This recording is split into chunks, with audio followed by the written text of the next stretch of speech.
Olá, tem início mais uma edição do Fórum Mundial Espírito e Ciência da LBV. Seja muito bem-vinda, seja muito bem-vindo a este espaço consagrado, sede deste Fórum, o Parlamento Mundial da Fraternidade Ecumênica, o Parlamento da LBV. E saudamos você com este brado de boa vontade, de convicção no bem, de saudação à paz. Deus está presente. Viva Jesus em nossos corações para sempre. E a gente começa, Eduardo Isaías, compartilhando Eduardo, sharing with you at least two reasons of great happiness and satisfaction. First, of being here in the space created by journalist Paiva Netto in the year 2000 that proposes the dialogue, but a qualified dialogue. That's the adjective, fraternal, among science and religion, e sentimento, entre todas as áreas do saber espiritual e humano. Isso traz horizonte de conhecimento, de profundo respeito e construção de caminhos para a paz. Justamente o tema da edição deste ano. Ciência e fé por uma cultura de paz. Outro motivo você já destacou, mas eu ressalto. O Fórum Mundial Espírito e Ciência da LBV está de volta depois do período da pandemia, a sua casa, o Parlamento Mundial da Fraternidade Ecumênica, o Parlamento da Legião da Boa Vontade. Nós estamos em um dos ambientes, o Salão Nobre. E deste local, ao lado do TBV, nós convidamos você para um instante de tranquilidade da alma, pela paz no mundo, pela paz nos corações. For the peace in the hearts.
Nós agradecemos a todos que participaram deste momento de espiritualidade ecumênica, essencial para invocar os melhores valores da nossa alma, espiritualidade que é nata a todos os indivíduos. Por isso, é tão importante meditar, orar, fazer essa conexão com o sagrado, com o divino, que é também um exercício de religião e de ciência. É isso que nós estamos aprendendo com as muitas edições e os muitos espaços abertos pelo Fórum Mundial Espírito e Ciência da LBV.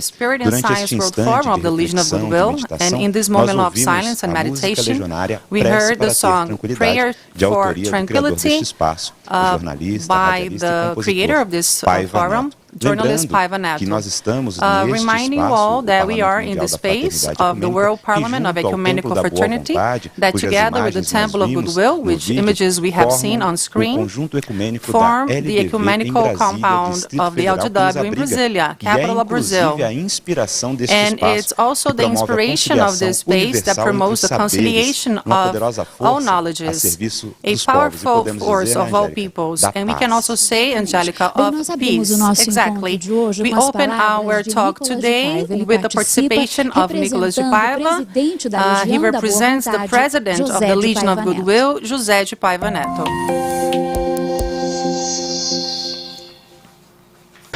A todos os que estão conectados neste importante diálogo entre ciência e fé por uma cultura de paz, nossas boas-vindas. Em nome do presidente da Legião da Boa Vontade, On behalf of the President of the Legion of criador Goodwill, do Fórum José de Mundial Paiva Espírito e Netto, Ciência creator da of the LGW, e a LGW quem Spirit tenho and a honra Science de World representar Forum, nesta ocasião, and whom I have sendo the ele meu honor to querido avô, represent on this quero occasion, him transmitir being my nossa dear saudação de grandfather. paz I want to extend our greetings of peace and gratitude to everyone participating here. In these 2 days of event, there will be exchange of knowledge, experiences, and lessons. To contribute to this solidarity dialogue, I bring the following reflections by writer Paiva Netto about such important areas of knowledge.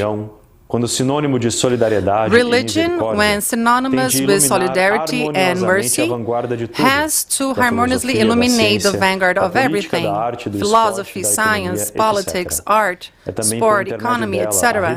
It is also through religion that God, who is love, sends us the most powerful rays of His generosity. Moreover, science, brain, mind, enlightened by love, religion, fraternal heart, elevates human beings to conquer truth. To conclude, I would like to highlight that this event also celebrates the 33 years of the Temple of Goodwill, Temple of the Unrestricted Ecumenism, located in Brasília, Brazil, a monument that promotes peace and unity among all. Thank you very much and have all a great forum. Nós agradecemos as palavras de Nicolas de Paiva, representando o presidente da Legião da Boa Vontade, José de Paiva Netto, e também destacar que muita gente no chat está agradecendo lots of people in the chat do TBV. are thanking for the 33 years of the Temple of Goodwill. Now we have the participation of Josué Bertolin, supervisor responsible for the Spirit and Science World Forum of the LGW. Welcome and good night. Good night, and it's a great pleasure to be here. We would like to thank you all who are connected in this broadcast, simultaneous broadcast to several languages, to take this spirit of the Parlamundi, the World Parliament of Ecumenical Fraternity, to our homes, to all peoples who are following us. We would like to remind you that on December 25th, 1994, the President of the LGW, Radio Broadcast and Journalist, José de Paiva Netto, inaugurated the space, which is now completing 28 years of existence. With the mission. The World Parliament of Ecumenical Fraternity's doors are open to all beings of goodwill. It proposes the universal reconciliation of all spiritual and human knowledge in a powerful force at the service of the people. Discord, radicalism, hostilities of all types must remain distant from religious, philosophical, political, scientific, economic, artistic, sporting, and all other debates and propositions. Because human beings are born on earth to live in society. A solidary, altruistic, and ecumenical society. And with the spirit of that's where the forum born on the year 2000, with an ecumenical tradition of our institution since the 1950s, promoting dialogue and reconciliation of all knowledge. This year's theme, of course, is a very important theme for society at this moment that we are living. Science and faith for a culture of peace. Let's all learn here scientific perspectives and of spiritual traditions about the possible conciliation of all knowledges, and not a fighting mood, war mood, as many times is shown, is divulged, the relationship between science and faith. We can see that this dialogue is possible. Here we have very important, serious researchers looking at the aspects, the spiritual aspects, and also religions also embracing scientific knowledge, because this is the progress of our society. We had a great success in the registrations for this event. We would like to thank everyone who registered. from 12 countries, from Argentina, Colombia, Bolivia, Mexico, Paraguay, Uruguay, the United States, Romania, Canada, Portugal, Brazil, the Netherlands, over 25 states from Brazil, all over Brazil. People from all over Brazil are here to follow the World Forum of Spirit and Science of the LGW. Our thank you also to our speakers, our keynote speakers, bringing their generous contribution, their solidary contribution to this theme, sharing their knowledge. Today we will have Professor Bernard Lightman from Canada, speaking about a global perspective of science and religion.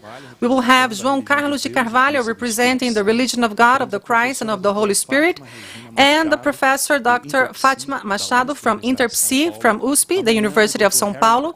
Tomorrow we're going to have Harold Koenig, one of the most important researchers on spirituality, religiosity, and health, and Iaquequerê do Gantuá, pequenininha do Gantuá, Mother Angela Ferreira, bringing knowledge and the power of the African Brazilian roots, also on the perspective of science and faith, and Professor Dr. Humberto Schubert Coelho. He's from the Federal University of Juiz de Fora, from the Research Center on Spirituality and Health, helping, bringing his thoughts on scientific and philosophical investigation. We're thankful to all the supporters. We had our staff of international relationships, fraternal relationships, who found open doors throughout Brazil and the world, with having the divulgation of these activities, of this event. So to the Brazilian media, the international media, giving relevance and importance to this event. Science and Faith for a Culture of Peace. The supporters from a long time. We have InterPsi, the laboratory from USP, Professor Wellington Zangari, always contributing to the activities, and the Center of History and Science from USP, Professor Júlio Magalhães, and NUPES, the Nucleus of Research in Spirituality and Health, with Professor Alexander Moreira Almeida, always contributing to the development of the forum's work, which is permanent. Those who are following us are on the YouTube channel, Spirit and Science World Forum, and they can see that this work is permanent. The researchers, the talks, all being here available in a important way, promoting a fraternal dialogue among the fields of knowledge. I would like to thank you once again, wishing all of you a good broadcasting on the 19th and 20th of October. Thank you. That's all for now, because in a few minutes you'll be back, Josué, bringing the questions of this first talk in English, but don't worry, those who are following us will have simultaneous translation, not only to participate with your questions, but the chat is open.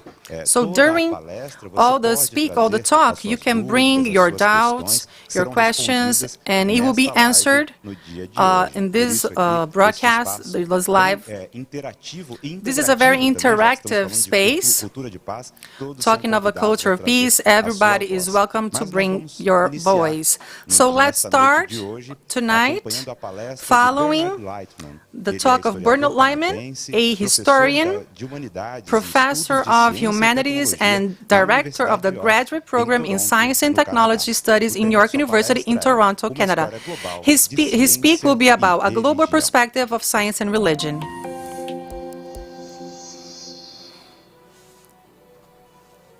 Hi, I'm Bernie Lightman, and today I want to discuss how British intellectuals... Olá, meu nome é Bernard Lightman e hoje quero falar sobre como os intelectuais britânicos trataram da questão da relação entre evolução e religião em um contexto global.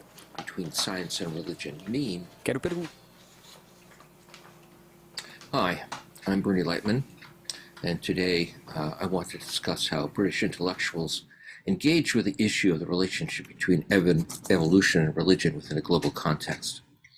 I want to ask, what did an understanding of the relationship between science and religion mean when intellectuals had far more opportunities in the 19th century to travel the world, experience new cultures, and read the works of thinkers from those cultures? British figures like T.H. Huxley and Charles Darwin, especially early in their lives, were not just beneficiaries of the expanding British Empire, but actively contributed to its expansion. Their voyages around the world on British naval vessels, encountering new cultures, prepared them to see themselves as a new breed of intellectual whose work depended on imperial networks and global perspectives. Either on their voyages or perhaps afterwards in Britain, they encountered non-Western ideas. But even those intellectuals who could not travel could participate in global debates about evolution by tapping into the increasing quantity of affordable books and periodicals on science, many translated into a variety of languages that resulted from the use of new printing technologies.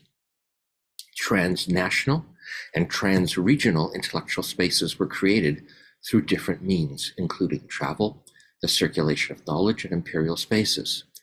Intellectual spaces were no longer confined merely to the country in which an individual lived.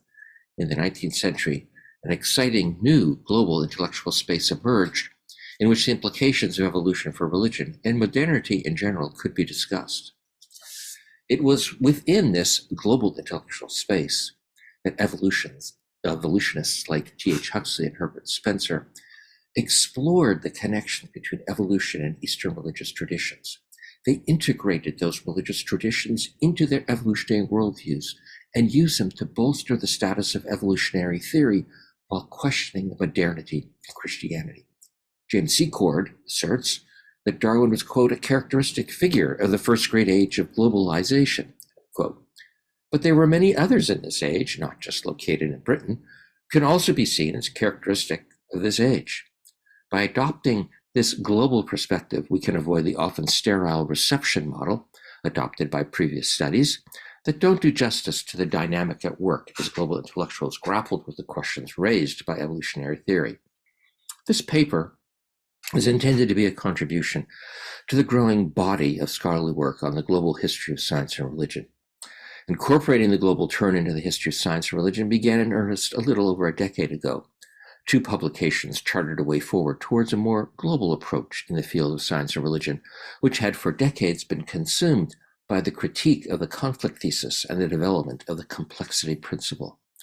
In their pioneering edited collection, Science and Religion Around the World, published in 2011, John Hedley Brooke and Ron Numbers shifted the discussion to include non-Western contexts and non-Abrahamic religions. In addition to chapters on early and modern Judaism, Christianity, and Islam, the collection offered chapters on early Chinese religions, Indic religions, Buddhism, African religions, and unbelief. Acknowledging that the field had been too preoccupied with Christianity's historical relationship to science, they attempted to establish a new direction that encompassed a global approach. Around the same time, in his chapter on a global history of science and religion in the edited collection Science and Religion, New Historical Perspectives, Sujit Suvarasarandam posed a number of provocations for what a global history of this field could look like. Sujit argued that global history required a historical methodology based on, quote, the analysis of broad patterns and connections across space, rather than a comprehensive history of all regions. More importantly, his piece addressed the question of colonial encounters, stressing the fact that different intellectual traditions borrowed ideas from each other. These two publications represent two independent attempts to open up the historical study of the relationship between science and religion to non-Western religions. Both push scholars to go beyond the Judeo-Christian tradition when referring to religion. So, scientific naturalism, the circulation of knowledge, and religion. Thomas Henry Huxley, Darwin's bulldog, and Herbert Spencer, often referred to as the philosopher of evolution, were well-known British evolutionists who aimed to revolutionize how science was conducted and theorized. Their ideas on this topic contributed to the global circulation of evolutionary ideas. They were part of a group of reform-minded men who arrived on the British scientific scene in the middle of the 19th century. Besides Huxley and Spencer, the group included the physicist John Tyndall, mathematician William Kingdon Clifford, the founder of eugenics Francis Galton, the statistician and biometrician Carl Pearson, the anthropologists John Lubbock and Edward Tyler, the biologist E. Ray Lancaster, the Dr. Henry Maudsley, and a group of journalists, editors, and writers such as Leslie Stephen, G.H. Lewes, John Morley, Grant Allen, and Edward Clodd. Referred to as scientific naturalists by scholars, these men put forward new interpretations of nature, society, and humanity derived from the theories, methods, and categories of empirical science. Scientific naturalists were naturalistic in the sense that they ruled out recourse to causes not present in empirically observed nature, and they were scientific in that they interpreted nature in accordance with three major mid-century scientific theories: the atomic theory of matter, the conservation of energy, and especially evolution. They defended Darwin when his Origin of Species first appeared in 1859. Huxley and Spencer were part of this influential group of British scientists which aimed to use the debate over Darwin's theory of evolution to secularize nature and restrict British science to well-trained experts. In 1871, T.H. Huxley and Herbert Spencer, along with their friend John Tyndall, found themselves in the position of controlling the British component of an ambitious publishing project devoted to the dissemination of scientific knowledge in the Western world. The International Scientific Series, or ISS, was one of the most famous of all Victorian attempts to codify and popularize scientific knowledge in a systematic fashion to a wide-reading public across national boundaries. The central purpose of the ISS was not just to disseminate scientific thought, but to circulate a naturalistic scientific perspective thoroughly informed by the science of evolution. Published over the course of 4 decades, it included 98 books, some published in 5 languages: English, Russian, German, French, and Italian. 6 publishers from 6 countries were involved, and contributors were recruited from Britain, North America, and continental Europe. The ISS was the result of the entrepreneurial vision of Edward Yeomans, an American disciple of Spencer's, who worked at the New York publishing firm of D. Appleton and Company. With the support of Huxley, Spencer, Tyndall, and other British men of science, Yeomans was able to create an international publishing project that could be used to increase the circulation of scientific ideas from one country to another. In addition to coordinating the efforts of the British branch of the project for Yeomans, Huxley, Spencer, and Tyndall contributed books to the series. Tyndall, His Forms of Water in 1872, Spencer has studied sociology, 1873, and Huxley, His Crayfish, 1880. Huxley and Spencer's status as global intellectuals was not due merely to their participation in the International Science Series. Their perception of themselves as global intellectuals would have been due in part to how much they traveled to Europe and even farther afield. Huxley had served as assistant surgeon from 1846 to 1850 on the British naval survey ship, the HMS Rattlesnake, which took him to Australia and New Zealand. In 1876, he embarked on a lecture tour of the United States. Spencer was less adventurous, though he too visited America in 1882.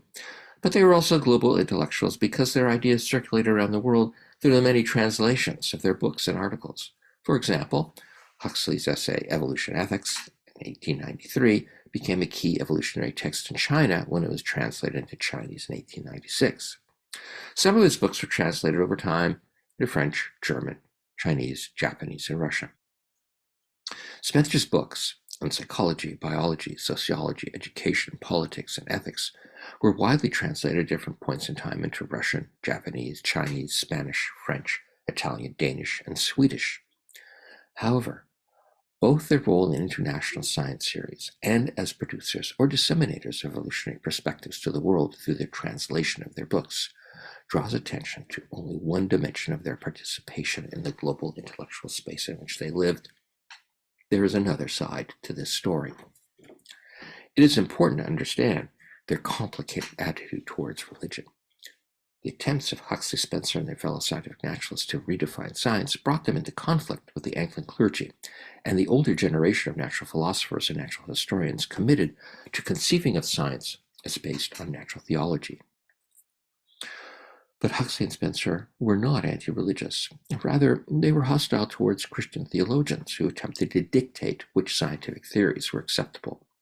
They argued that science should be autonomous, and the legitimacy of scientific theories such as evolution be judged on purely naturalistic grounds.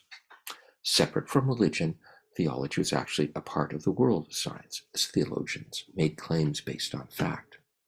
By contrast, religion, properly understood as emotion and feeling, was entirely valid and could not come into conflict with science if distinguished from theology. In his first principles, Spencer even accepted the existence of a shadowy deity that he referred to as the unknowable with a capital U, which he claimed lay at the center of all religions. Huxley and Spencer worked to redefine the meaning of science at a time when the study of world religions in England was supposedly becoming scientific. They appropriated the Orientalist construction of world religions for their own purposes. Scholars have discussed their criticisms of Christian theology, but have rarely noticed their interest in Buddhism, Confucianism, and other non-Christian religious traditions. However, Huxley and Spencer integrated non-Christian modes of thought into their articulation of evolutionary theory, so much so that I want to refer to them as Oriental evolutionists. They wrote about Oriental religions to emphasize the backwardness of Christianity, especially its hostility towards modern science. Oriental religions not only were more congenial to evolutionary forms of thinking, in the minds of Huxley and Spencer, they were superior because long ago they had already anticipated philosophical evolutionism. They were crucial for understanding the true nature of religion, the evolutionary process that had produced the world religions, and the evolution of human thought in general. I will examine Spencer and Huxley one by one to see how they arrived at this somewhat unexpected position. So now, a section on Spencer and the evolution of religion. Herbert Spencer, the philosopher of evolution, was indebted to the sociologists and anthropologists who were creating a new scientific study of religion. He began to work on world religions as part of his research on sociology. In the course of preparing his Principles of Sociology, first edition, 1876, Spencer collected and classified large quantities of facts relating to societies of different types, ancient and modern.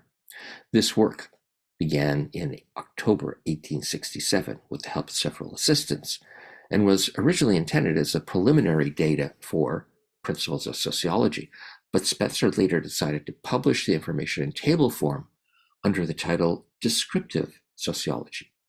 Each of the 13 volumes, which appeared from 1873 to 1934, contained data on diverse types of societies at different stages of societal evolution, using a classification system that Spencer had developed. So, for example, the volume on China, published in 1910, was compiled by E.T.C. Werner, the consul at Fuchao. It contained raw data on Chinese ecclesiastical institutions and religious ideas through the ages. Table 9, covering the Manchu period, 1644 to the present, had a column on religious ideas that recorded, quote, religion domestic and centered mainly in reverence for ancestors, largely agnostic, brackets, Confucianism, bracket, end of quote. The assertion that Chinese religion was based on reverence for ancestors in descriptive sociology is an obvious clue to how Spencer and his assistants approached religion and the evolution of culture. Starting in the early 1860s, a distinct field of scholarly study flourished in Britain devoted to the scientific analysis of religious practices and belief systems. Known as the science of religion or comparative religions or the history of religions, contributors came from anthropology, sociology, classics, and Oriental studies. The key figures included James G. Fraser, Jane Ellen Harrison, Andrew Lang, Friedrich Max Müller, William Robertson Smith, and Edward B. Tylor. Tylor, in his theory, The Origins of All Religions in Primitive Culture, 1871, can be found in ancestor or ghost worship, was particularly important to Spencer. During a controversy with the positivist Frederick Harrison in the pages of the 19th century, in 1884, over the origins and future of religion, Spencer explained how the facts given in his descriptive sociology demonstrated the accuracy of the ghost theory, and disproved Harrison's assertion that in the past, humans worshipped inanimate objects. Spencer also referred to Tylor for support, stating that the anthropologist, quote, probably read more books about uncivilized peoples than any Englishman living or dead. Quote. Both China and India, Spencer argued, perfectly illustrated the origins of religion according to the ghost theory. In China, for example, the, quote, state religion continues down to the present day to be an elaborate ancestor worship, where each man's chief thought in life is to secure the due making of sacrifices to his ghost after death, end quote. Spencer then outlined his larger views on the evolution of religion. Religions begin with the idea of a spirit or ghost, then evolve to the idea of supernatural beings of all kinds, and then evolve into monotheism, in which one major supernatural agent becomes, quote, an omnipresent power to which no attributes can be ascertained, quote, which Spencer referred to as the unknowable. All religions, he claimed, undergo this evolutionary process. Spencer developed his theory on the evolution of religion in more depth in his section on ecclesiastical institutions, which was added to his Principles of Sociology in 1885. And here he repeated his point that the origin of all religions in the ancient past was the concept of God that derived from ghost propitiation. Spencer found examples of this everywhere. Mohammedans practiced ancestor worship, as did ancient peoples who lived in the forests of North America, in African jungles, in the Andes, in Polynesian islands, and throughout every other geographical location in the world. The widespread evidence for the ghost theory provided abundant proofs of the natural genesis of religions. Spencer then went into detail on the evolutionary development of the idea of God in China, Japan, and India. In both China and Japan, the eldest male descendants performed the proper sacrifices after the death of the parent and became quasi-priests. Spencer concluded this part of the analysis by declaring that, quote, the ghost theory, which explains the multitudinous phenomena of religion in general, explains also the genesis of the priestly function, quote. This leads Spencer from the evolution of God into his next theme, the development of ecclesiastical institutions. Of course, they were part of the social evolutionary process, quote, among social phenomena, Spencer affirmed, those presented by ecclesiastical institutions illustrate very clearly the general law of evolution, end quote. For Spencer, this meant the development of ecclesiastical institutions fell into line with the general evolutionary process that moved from the homogeneous to the heterogeneous. Spencer pointed out that the evolution of science was a parallel process to the evolution of religion. Rather than undercutting religion, the development of science, quote, enlarges the sphere for religious sentiment, quote, as the proper study of nature led to a consciousness of the relation which we stand to the unknown cause. In a subsequent chapter focusing on man of science and philosophers, Spencer argued that, quote, in Christian Europe as in the pagan East, the man of science and the philosopher were of priestly origin, but science and philosophy, at first a part of theology, gradually became differentiated, and then philosophy and science were separated from each other. So now let's turn to Huxley, the evolution of theology in Oriental religions. Like Spencer, Huxley's views on science and Oriental religions reflected a profound death to the new science of religion that began in the 1860s to draw on anthropology, sociology, classics, and Oriental studies. Huxley was deeply involved in the study of anthropology and wrote several key essays that discussed Oriental religions. He served as the president of the Ethnological Society of London from 1868 to 1871. As president, he delivered the opening address to the society on March 9, 1869, titled On the Ethnology and Archaeology of India.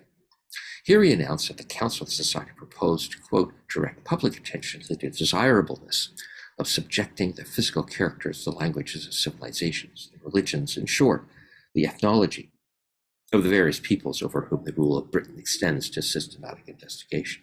Quote, the ethnology of British colonies was important, Huxley argued, to keep the empire strong. Huxley announced a series of meetings, quote, devoted to the ethnology of one or other of the British possessions, end quote. And the rest of the addresses taken up with India, including the endless shades of diversity in its religion. Huxley's interest in India then began, at least as early as 1869. But the fruits of Huxley's engagement with Oriental religion is to be found in two later essays, The Evolution of Theology, an Anthropological Study, published in 1886, and Evolution and Ethics, published in 1893. In the first rather lengthy essay, Huxley begins by proposing to analyze the origins, growth, and decline of theologies as an anthropologist. He treated theology as, quote, a natural product of the operations of the human mind, and, quote, akin to the development of architecture, music, or painting.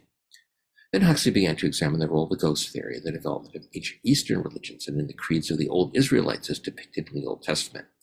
Huxley acknowledged that he did not create the ghost theory and refers the reader to three works: J.G. Mueller's Geschichte der Amerikanischen Irreligionen, 1855, Tyler's Primitive Culture, and Spencer's recently published Ecclesiastical Institutions. The theory, Huxley asserted, is essential to any anthropological understanding of how all religions originated and developed. Quote, it is a matter of fact that, Huxley declared, whether we direct our attention to the older conditions of civilized societies in Japan, in India, and in China, in Greece, or in Rome, we find underlying all other theological notions the belief in ghosts. Quote, when he examined Chinese and Japanese theologies, he asserted that ancestor worship attained, quote, its acme in the state theology of China and the kami theology of Japan, end quote. The establishment of Christianity begins a new course of evolution, the steps of which he said are obvious and which end with the spread of true scientific culture in the modern period. Theology, Huxley concludes, has from the beginning of time offered religious symbols that are slowly refined over time. Science's role in this process is to occasionally warn of the tendency of dogmatic theology to produce idols that prevent the growth of new religious symbols. After the publication of The Evolution of Theology, Huxley began to use comparisons between Oriental religion and Christianity to confound his opponents. In Mr. Gladstone and Genesis, an essay published in 1886, Huxley rejected Gladstone's claims that the author of Genesis was either inspired by God or gifted with superhuman faculties, and that the Pentateuchal statement could be taken as a scientific document. Huxley argued that Genesis had no more scientific importance than the cosmologies to be found in the holy books of other ancient civilizations. He pointed to, quote, the evolutionary character of Indian philosophy, and especially of that of Buddhists. Quote. Although Huxley admitted that he was not intimately acquainted with Indian philosophy, he claimed to have, quote, taken great pains to secure that such knowledge as I do possess shall be accurate and trustworthy, end quote. In his 1889 essay on agnosticism, Huxley responded to an insult hurled at him by Henry Wace, an Anglican minister and ecclesiastical historian.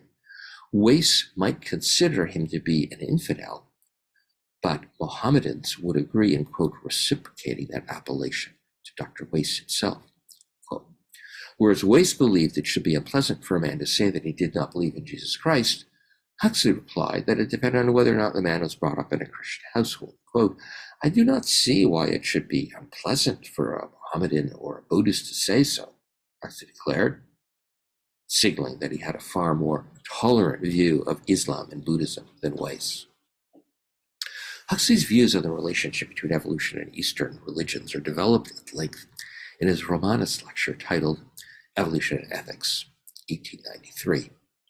It is easy to miss just how much Huxley engages with Eastern religions in this well-known essay. And scholars have read this essay primarily to understand Huxley's rejection of Spencer's attempt to derive a philosophy of ethics out of the evolutionary process, largely ignoring the sections on Buddhism. A lot of the interesting material in Oriental religions is buried in the extensive notes at the end of Huxley's essay. A major theme in evolutionary ethics is the anticipation of evolutionary theory in Buddhism as an explanation for why it is more compatible with modern science than Christianity. The Buddhist and Hindu notion of transmigration, though Huxley admitted that his readers might find it absurd, parallel the concept of evolution, as both had their, quote, roots in the world of reality, and, quote, and therefore were scientifically grounded. For through the evolutionary process, the moral and intellectual essence of each person passed to another through heredity. Huxley even suggested the concept of karma, which allowed for the role of will in the modification of the individual, illustrated that Indian philosophers were strong believers in the Lamarckian theory of the hereditary transmission of acquired characteristics. There was, in Huxley's mind, valid scientific evidence to support aspects of Oriental theology. In the notes, Huxley acknowledged that the scholarly works that he had drawn on in his discussion of Buddhism were works that he had read quite thoroughly, and he referred to the second edition of Herman Oldenburg's Buddha, published in 1890, and to several books by Rhys-Davids. Thomas W. Rhys-Davids was the most influential British scholar of Buddhism in his day. His works were part of a burgeoning interest in Buddhism in Britain in the latter half of the 19th century. In one note, Huxley quoted from David's Hibbert Lectures for 1881 on how Buddhism was unique in the way it emphasized how humans could reach salvation through knowledge of nature rather than knowledge of God. Huxley's embrace of this rather agnostic-like depiction of Buddhism was at odds with the conventional portrayal of Buddhism as atheistic. But, as Donald Lopez Jr. has observed, for Huxley and other Victorians, Buddhism was a tradition that pictured the universe as subject to natural laws with no requirement for an intervening divine being, for dogma, ritual, or even scriptures. This Buddha became popular among anti-clerical European scholars. So Huxley was not alone in presenting Buddhism as the religion, as Lopez Jr. puts it, quote, most suited to serious dialogue with science, because both postulated the existence of immutable laws that cover the universe, quote. In his account of the history of religions, Huxley claims that ancient Greek and Indian thought converged on the same evolutionary position, and it is here that modern thought could take its starting point. Modern thought, this is a quote, is making a fresh start from the base once Indian and Greek philosophy set out, Huxley declared, and the human mind being very much what it was 6 and 20 centuries ago, there is no ground for wonder if it presents indications of a tendency to move along the only lines to the same results. Quote. So, in effect, Huxley was asking his readers to erase the entire Christian era from intellectual history as it inhibited the development of science, and to look to pre-Christian modes of thought as an anchor for modernity. Huxley was conscious when writing this essay that he had to abide by the restrictions of the Romanist lecture. Religion and politics were to be avoided. Before giving the lecture at Oxford in May of 1893, he wrote to the founder of the annual Romanist lecture, George Romanes, several times in April to assure them that he had observed the limitations placed upon him. Quote, there is no allusion to politics in my lecture, he wrote to Romanes on April 22nd, 1893, nor to any religion except Buddhism, and only to the speculative and ethical side of that. Quote, if people did apply anything he said about these matters to modern philosophies, Huxley said, that's not my affair. Huxley wrote again 6 days later saying that his lecture wouldn't be, quote, too much for the Don's nerves, quote, and joked that his wife had gone over the papers twice without once scenting a heresy. But there's no mention of a role for Christianity in Huxley's vision for the future. Buddhism emerges as a religion most congenial to modern science as one of the starting points for modern thought to build upon. Spencer and Huxley explored the theme of Oriental religions to reflect on the understanding of science, evolution, religion, and their own culture, and then disseminated their views around the world in their publications, lectures, and in the international scientific series. Drawing on the new science of religion, especially anthropology, they outlined the origin and evolution of religion, starting with the ghost theory. As religious and scientific reformers, they were disruptive forces contributing to the redefinition of both science and religion. Their research on Oriental religions was a part of their attempt to reimagine science, religion, and their relationship. They knowingly made use of Oriental religions in order to demonstrate the inability of Christian theology to engage in a constructive way with evolutionary theory, as well as science more broadly. The Oriental religions were considered by them to be farther along in the evolutionary process by culminating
performers, they were disruptive forces contributing to the redefinition of both science and religion.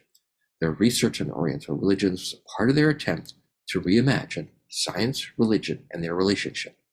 They knowingly made use of Oriental religions in order to demonstrate the inability of Christian theology to engage in a constructive way with evolutionary theory, as well as science more broadly. The Oriental religions were considered by them to be farther along in the evolutionary process by culminating in an agnostic-like position, and therefore they were presented as having more in common with modern science. Exploration of Oriental religions provided a way of highlighting their religiosity in the face of charges of materialism and atheism.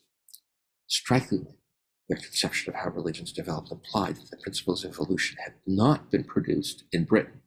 Rather, they had a long lineage in Oriental religions, theologies, and philosophies. In the past, scientific naturalists like Spencer and Huxley have been seen by scholars as quintessential British figures who should be placed in the empiricist tradition. In this way of looking at Spencer and Huxley, their intellectual lineage was traced through John Stuart Mill back to David Hume and further back to John Locke. I've argued for some time that this perspective on Spencer and Huxley is too narrow, since both were indebted to German idealism. In this paper, I've taken the additional step of exploring how both were global intellectuals who engaged with Eastern religions. Both Huxley and Spencer approached Eastern religions as sociologists and anthropologists, attempting to place the world religions into a larger evolutionary framework. They made extensive use of the theory of ancestor or ghost worship put forward by figures who contributed to the new scientific study of religion. For Huxley and Spencer, discussing Eastern religions provided a way to subtly critique the shortcomings of Christianity in accommodating modern science, which was tied to their attempt to create a new scientific worldview as a replacement for the older Christian one. Both saw non-Christian religions as more congenial to evolutionary theory and to the scientific naturalist perspective. This is what makes them deserving of the label Oriental evolutionists. Thank you.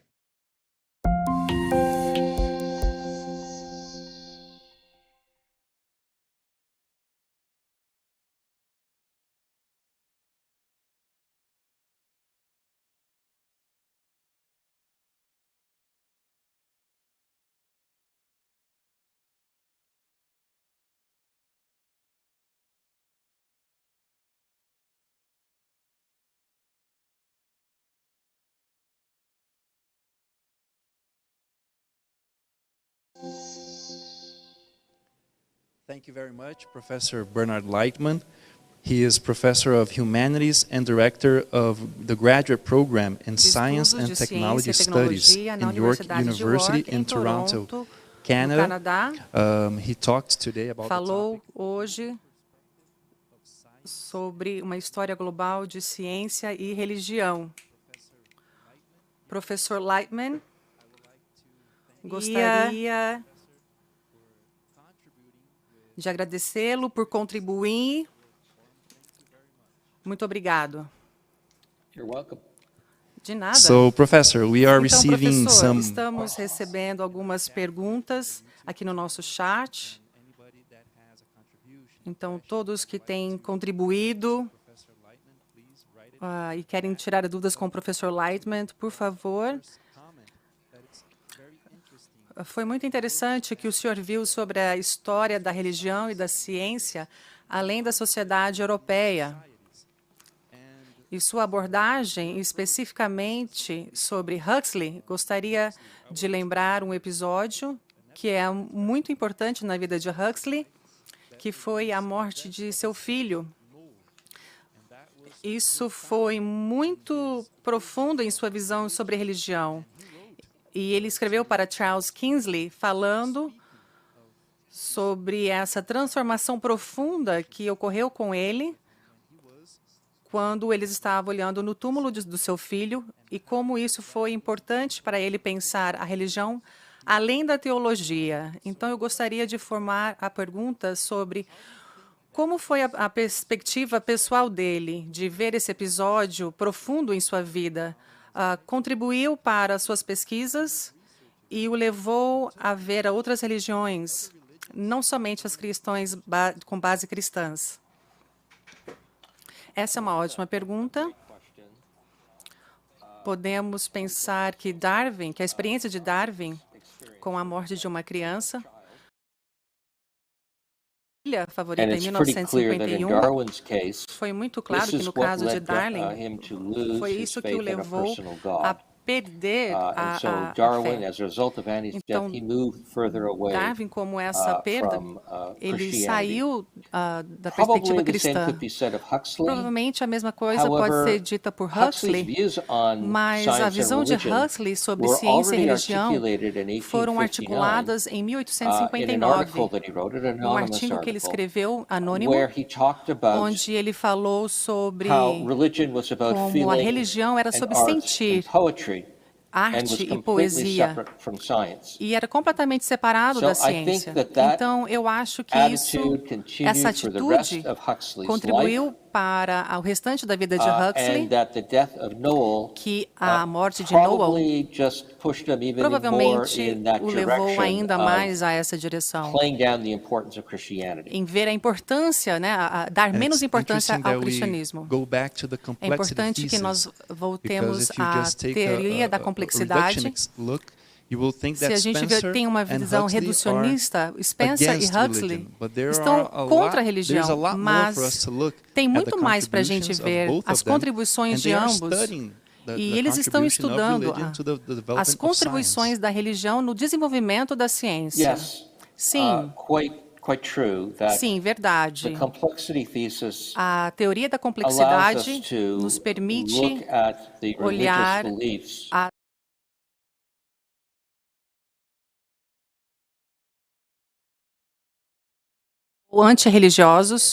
antirreligião, e o trabalho, a pesquisa que eu fiz sobre Huxley, Spencer, Tyndall e todos os outros, e todos os naturalistas científicos, foi perto do tempo, no final da década de 80, quando a teoria da complexidade se tornou muito importante para a área.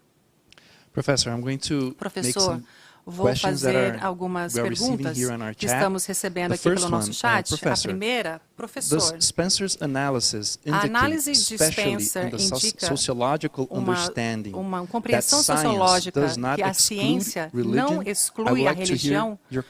Gostaria de ouvir os seus comentários sobre isso. Spencer escreveu um livro, Primeiros Princípios, em 1862. Antes que ele ficou tão interessado em antropologia e sociologia, onde ele disse algo similar a Huxley, que ciência e religião eram esferas separadas. A posição de Jay Gould, que articulou em alguns anos, Huxley e Spencer já tinham falado sobre isso lá no meados do século XIX. Então, Spencer passou as suas visões no campo sociológico. A sociologia, a antropologia e a religião foram para explicar a evolução da religião, como elas originaram, como evoluíram pelo tempo. Seu ponto principal sobre a evolução da religião é que elas eventualmente colocaram elas nos primeiros princípios, um princípio agnóstico. As religiões mais evoluídas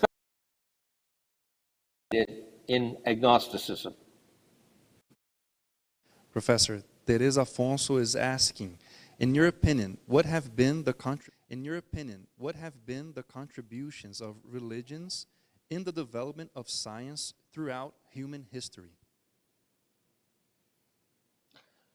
One of the strengths of the complexity thesis, and the people who worked on the complexity thesis, like John Brooke, for example, or Ronald Numbers as well, is to show that science and religion developed together, and that religious concepts did contribute in many ways to scientific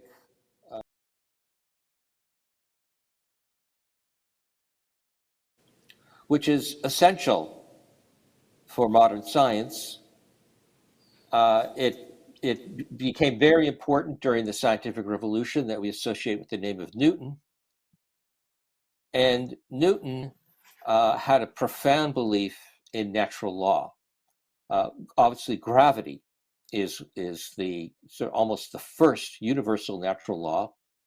And ever after, since Newton came up with his law of gravity, the other sciences, I mean, the history of science is, you could almost say, is a search for other universal laws of nature in other fields of science.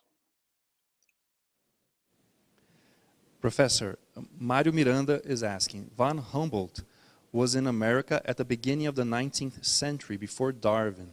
He was a great naturalist. How do you analyze his influence on the science and spirituality debate?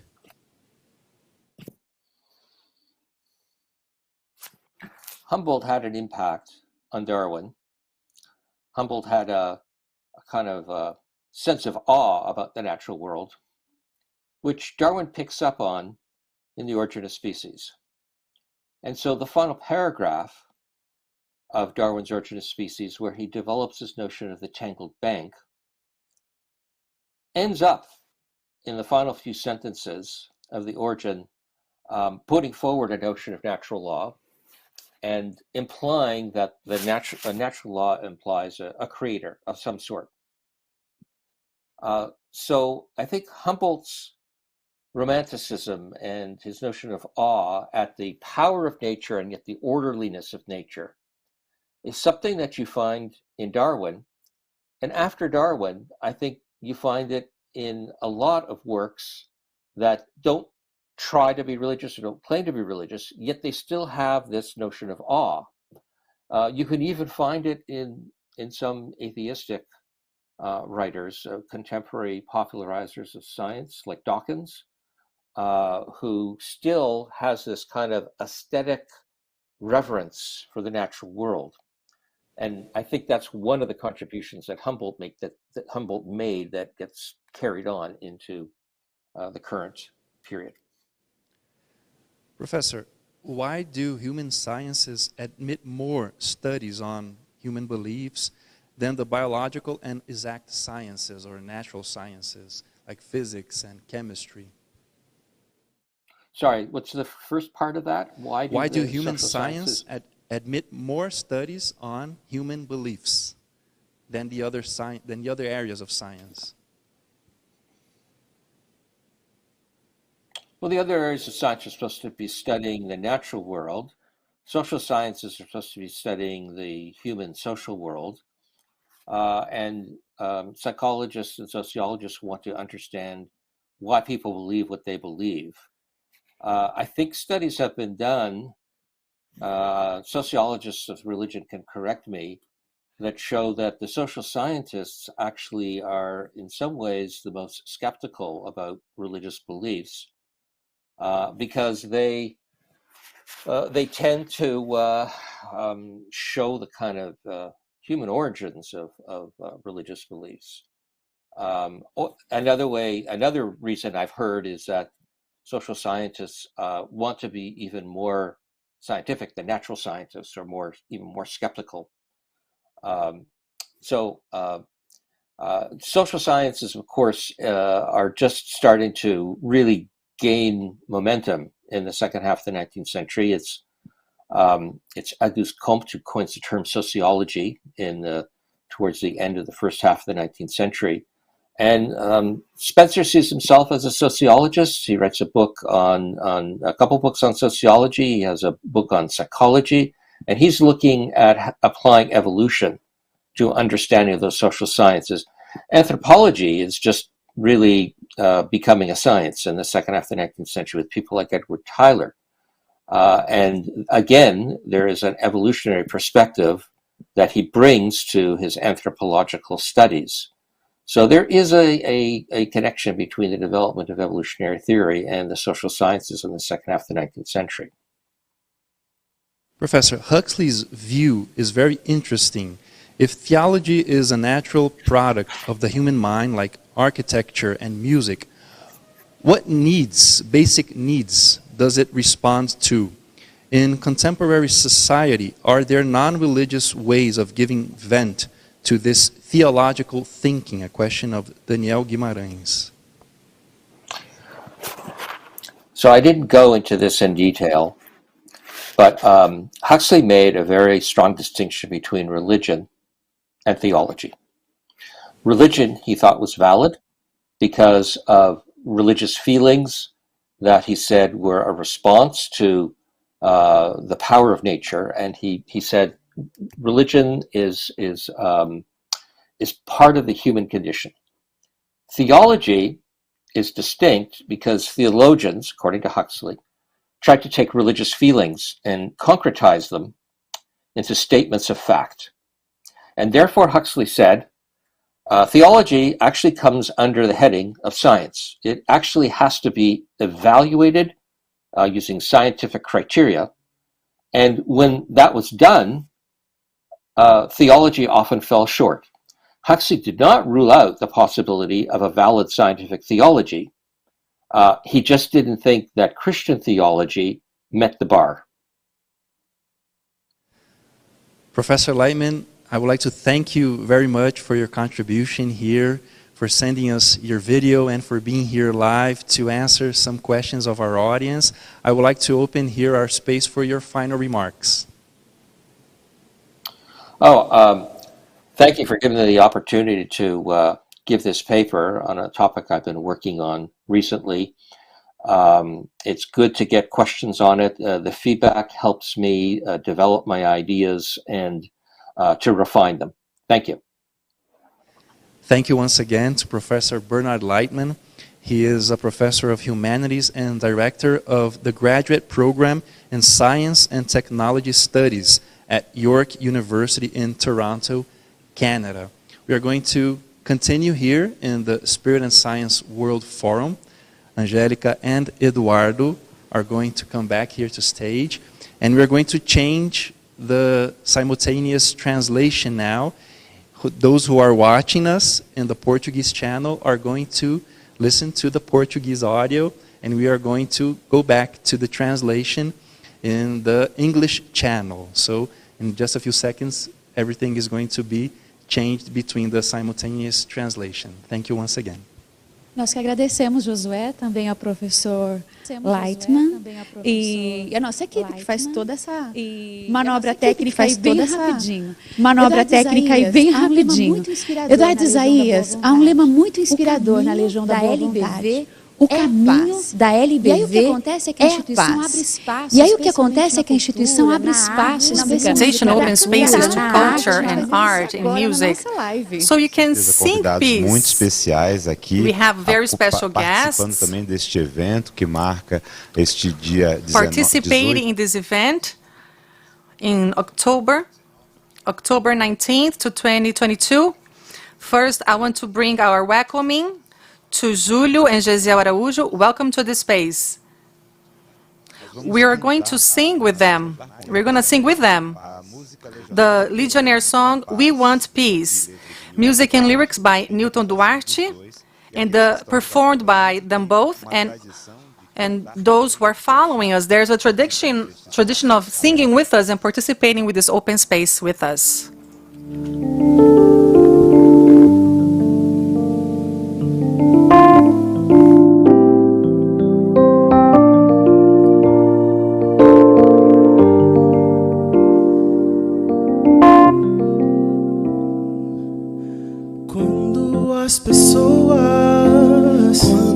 As pessoas entenderem a si mesmas,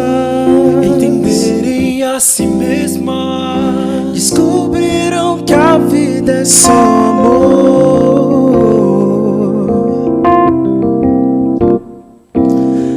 Quando as palavras forem gestos de nobreza, não haverá mais tristeza nem dor,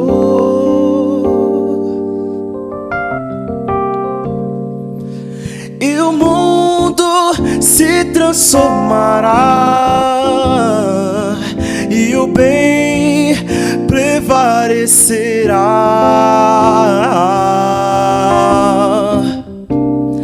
A paz, queremos a paz. O mundo pede pela paz. A paz, queremos a paz. O mundo pede pela paz. Quando todos erguerem as mãos e não duvidarem do infinito, quando todos derem as mãos, se abraçando no gesto de união.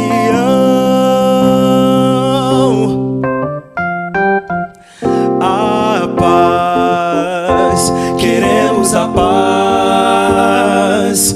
O mundo pede pela paz. A paz, queremos a paz. O mundo pede pela paz. A paz.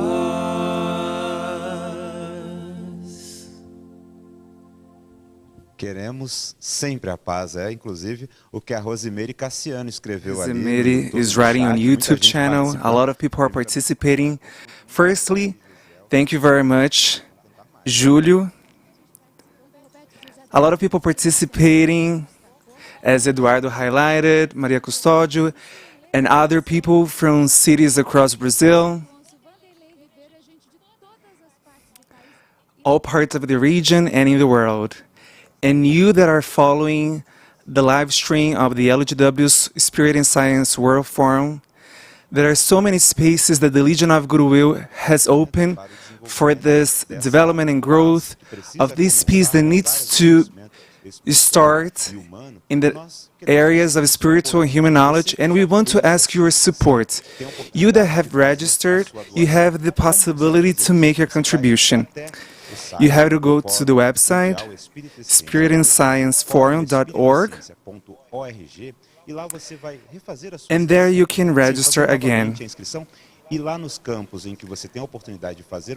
And where you can see that you can make a contribution, whatever the amount, to enable more spaces to open so this forum can reach even more places, because this forum has been an important aspect to this dialogue between science and religion and for peace that we all want so much. We have another talk today, and we're going to follow the words of João Carlos de Carvalho, minister preacher of the religion of God, of the Christ, and of the Holy Spirit.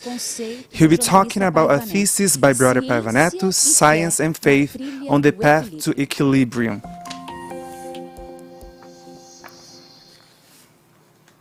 Good evening, ladies and gentlemen.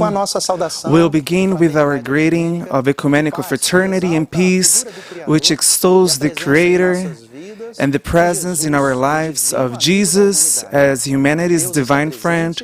God is present, Jesus lives in our hearts forever. We'll begin by emphasizing that walking in peace and building peace is fully possible, since both religion and science carry within them the powerful instruments for building the better world we all long for. We can walk side by side by naturally integrating our efforts and our thoughts, by integrating all things elevated in our areas without one necessarily being to the detriment of the other, without necessarily understanding that one falls under the umbrella of the other, and without therefore depersonalizing the other's point of view, the other's opinion, and their meaningful contribution to peace building. The religion of the third millennium, the divine religion, also ponders that science without religion may lead to dryness of the soul. Religion without science may degenerate into fanaticism. Therefore, harmony between religious individuals and scientists in the pursuit of the truth is the common ground in which we all find ourselves today, and where we have come together all over the years in this forum that is promoted by the Legion of Goodwill. Perhaps one of the great obstacles to improve the dialogue between religion and science, between science and religion, is fundamentalism or dogmatism that causes great harm to both science and religion. And if it is harmful for religion, imagine what it does to science. It's an aberration, since these barriers and taboos are impediments to the research that is needed for building progress and knowledge. Naturally, for us to conceive an ideal relationship between religion and science, science and religion, free from fundamentalism, dogmatism, sectarianism, fanaticism, and everything else that harms this communication, we first need to conceive the idea of an ideal world, and we're definitely still very far from this beautiful idea. This does not mean, of course, that it's improbable or impossible, so everyone needs to take a stand in such regard by respecting the diversity of ideas and multiplicity of opinions. That's how we can build the path of peace, which is in fact what we all long for in our society. Mahatma Gandhi said that any difference of opinion is no reason for hatred, which is why we need to learn from the one who went on earth, and now we go back to more than 2,000 years ago.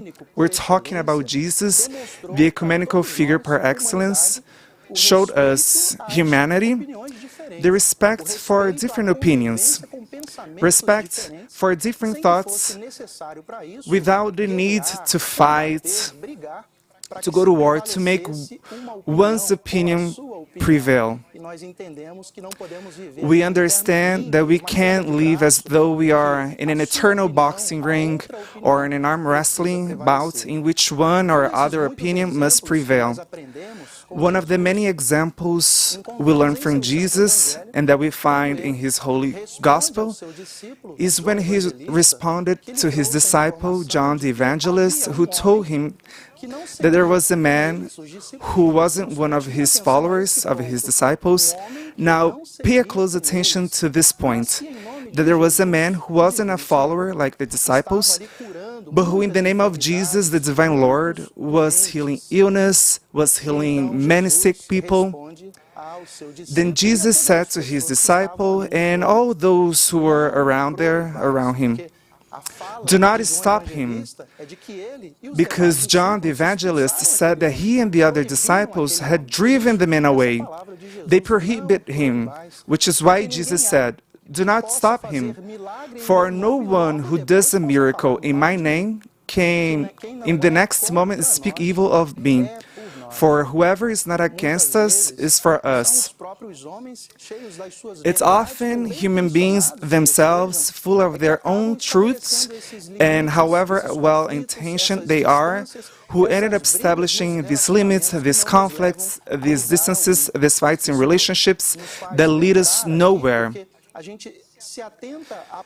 Because we pay attention to the posture of John the Evangelist, which naturally might be the posture of many people who are defending their point of view, we remember that he paid much more attention to the fact that the man was not one of them than to the fact in itself, the result that the man produced, which was for the common good.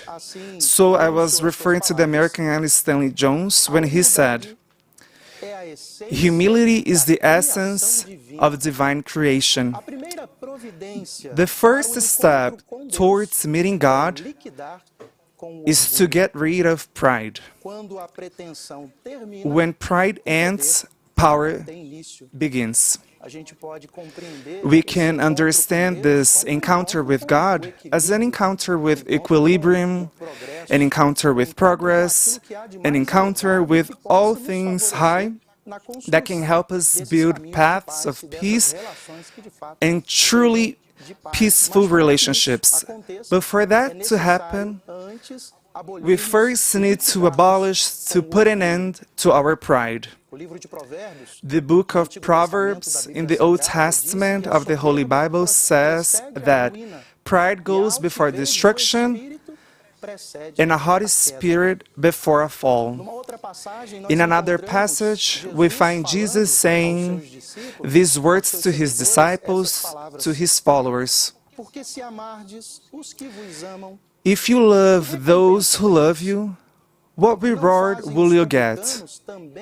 Are not even the tax collectors doing that? And if you greet only your own people, what are you doing more than others? Do not even pagans do that? These words of Jesus are hugely important because we generally tend to agree with people who think like us. We tend to perceive and appreciate people who agree with our points of view, with our beliefs, and with our values. And we tend to distance from people who think differently from the way we do. They almost become our adversaries, our enemies. And this is naturally not the best way for us to build this culture of peace in relationships.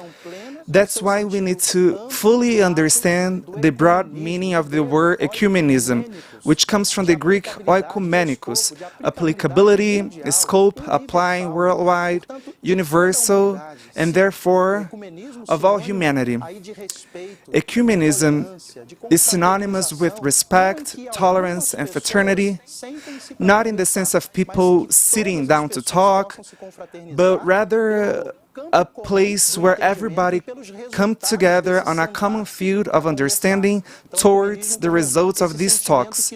So ecumenism is this feeling that urges us and impels us to build a truly better world, not for one group to the detriment of others, but a better world in which everybody can in fact feel happy. Brother Paiva Netto, the president preacher of the Religion of God, of the Christ, and of the Holy Spirit, in his book Treasures of the Soul, and I would like to highlight his words on page 149, subheading, Greeting those other than our brothers, first part, where he writes, Human beings do not survive in isolation. General brotherhood is a legitimate desire that ignores borders and continues uniting human and spiritual beings despite their oaths, race, philosophy, religion, and country of origin.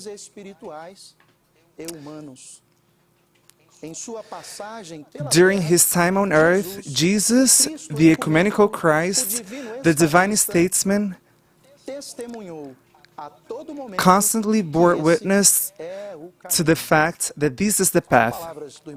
These are the words of Brother Paiva Netto, president preacher of the religion of the third millennium, highlighting Jesus' approach, who, despite the barriers and the obstacles that he often faced back then, continued with his single purpose of uniting, of not allowing people to remain isolated, which is a great loss for any individual and for people in general. Therefore, we identify the figure of Jesus, God's Christ, in various contexts and at various times, promoting dialogue, conversation in fields and in certain segments, and at a time when it was not even thinkable to engage in dialogues like Jesus did, for example, at Jacob's well. There, Jesus sat next to a Samaritan woman, which at the time might have been seen as an offense, since women in private or in public spaces could not even greet men, and neither could men greet them. And Jesus sat with her, talked to her, offered her rich knowledge, and also listened to her heart, because that was the attitude of the Divine Master, to welcome hearts, to listen to them, and to offer the best of his soul, of his spirit. Jesus did this, therefore, by overthrowing gender prejudice. The Christ of God ate with publicans, with sinners. Jesus always got the best out of people's hearts, wherever they were, and he would sit down and talk to these people, the so-called common people of that time, who were ostracized and casted off from society. He was a guest at the house of Zacchaeus, for example, who was the head tax collector, under the critical eyes of people who said, "But how so?"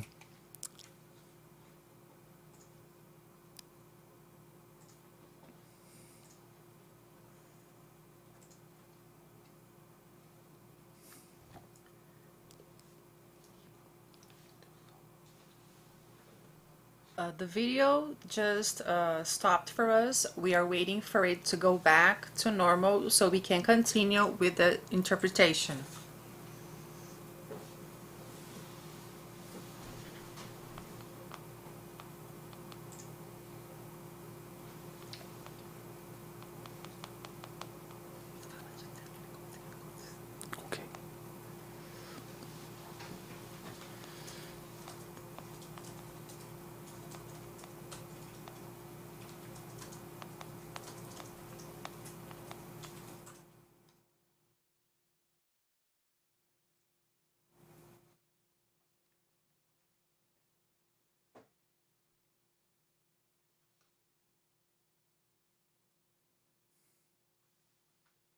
Por uma quanto por outra, pela religião e pela ciência. Então, sim, há espaço para todas as contribuições que visam esse mundo melhor que nós almejamos.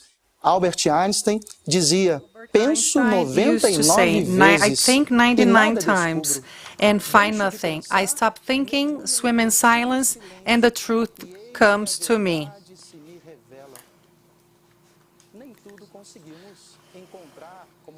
We cannot find an answer for everything, for the field of reason. It's often in the silence of the soul that what is most noble for us reveals to us the answers we all need. The late proclaimer of the religion of God, of the Christ, and of the Holy Spirit, Brother Alziro Zarur, said, when you enter into silence, you hear the voice of God and talk to Him. And that's why the divine religion always encourages the habit of prayer, so that we can discover in the invisible what we have so far failed to discover in the visible. You have noticed and are still going to notice in this Spirit and Science World Forum research that express the great benefits, for example, of prayer for the human body, for the health of individuals. When we talk about praying, about the effects of prayer, we're not only restricting this understanding to that noble gesture when we kneel before the sacred and the divine, whatever name you give this figure, and however venerable that gesture is. But we also understand every gesture of love, clarity, charity, help, and affection towards us as a prayer that is raised onto the heart of the Creator. I therefore like to conclude by looking into an article written by Paiva Netto, whose title speaks for itself. Loving is a prayer, precisely because in the gesture of loving our fellow beings, we understand our posture of respect for the Creator by respecting His creatures. So on his blog, paivanetto.com, The president preacher of the divine religion says, prayer is not the refuge of cowards or of the idle. It uplifts us while work fulfills us.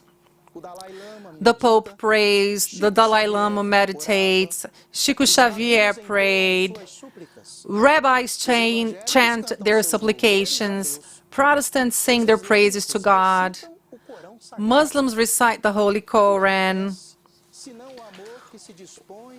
What is prayer if not love that is willing to do great deeds? When an atheist brother meditates and does something that benefits society, he is praying too. In my book, Chronicles and Interviews, 2000, I wrote that praying and meditating are similar. Praying is not simply a figurative action. It's the strongest instrument that the human essence, the divine capital, has. German monk Thomas à Kempis, in The Imitation of Christ, wrote, "Sublime is the art of talking to God." These are masterful words that resound in our hearts like a true summons for us to really build this path and this better world for everyone. And this love that we refer to as an instrument with which we can, in fact, build a better world is the same that Jesus left us as a legacy to live by, regardless of religion or abstracts from human thinking, because it summons a peaceful being who only experienced peace and who walked paths of peace in his relationships. This is Jesus, our Lord, who in the Gospel of John, chapter 13, verse 13, verse 34 in chapter 15, verse 13, express himself thus: "A new commandment I give you, love one another as I have loved you. There is no greater love than to lay down one's life for one's friends. This is, therefore, my sisters and brothers, the urgency of ensuring peace among nations, among strata of knowledge, and among individuals, so that we cease wars, conflicts, hunger, and every type of offensive gesture that separates us and distances us from each other and all of us from the Creator.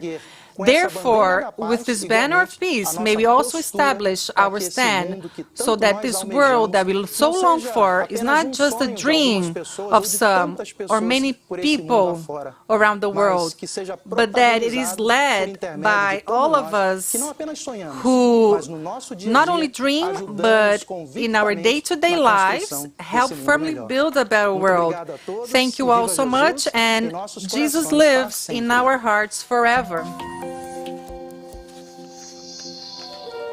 We had this first moment, the presentation of Mr. João Carlos de Carvalho, Minister Preacher of the Religion of God, of the Christ, and of the Holy Spirit, bringing the topic Science and Faith on the Path to Equilibrium, as highlighted by journalist Paiva Netto. Now, Mr. João Carlos de Carvalho, live to questions, a Q&A session with all the questions in our chats. Thank you, everyone.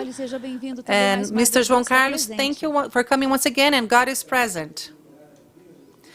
Jesus lives in our hearts forever, and this is our greeting to all of you who are watching us. We bring you the first question from Fábio Santos, and he asks, if all people have access to God, does this make unnecessary the religion, the existence of religion? Thank you, Fábio, for watching us and for your important questions.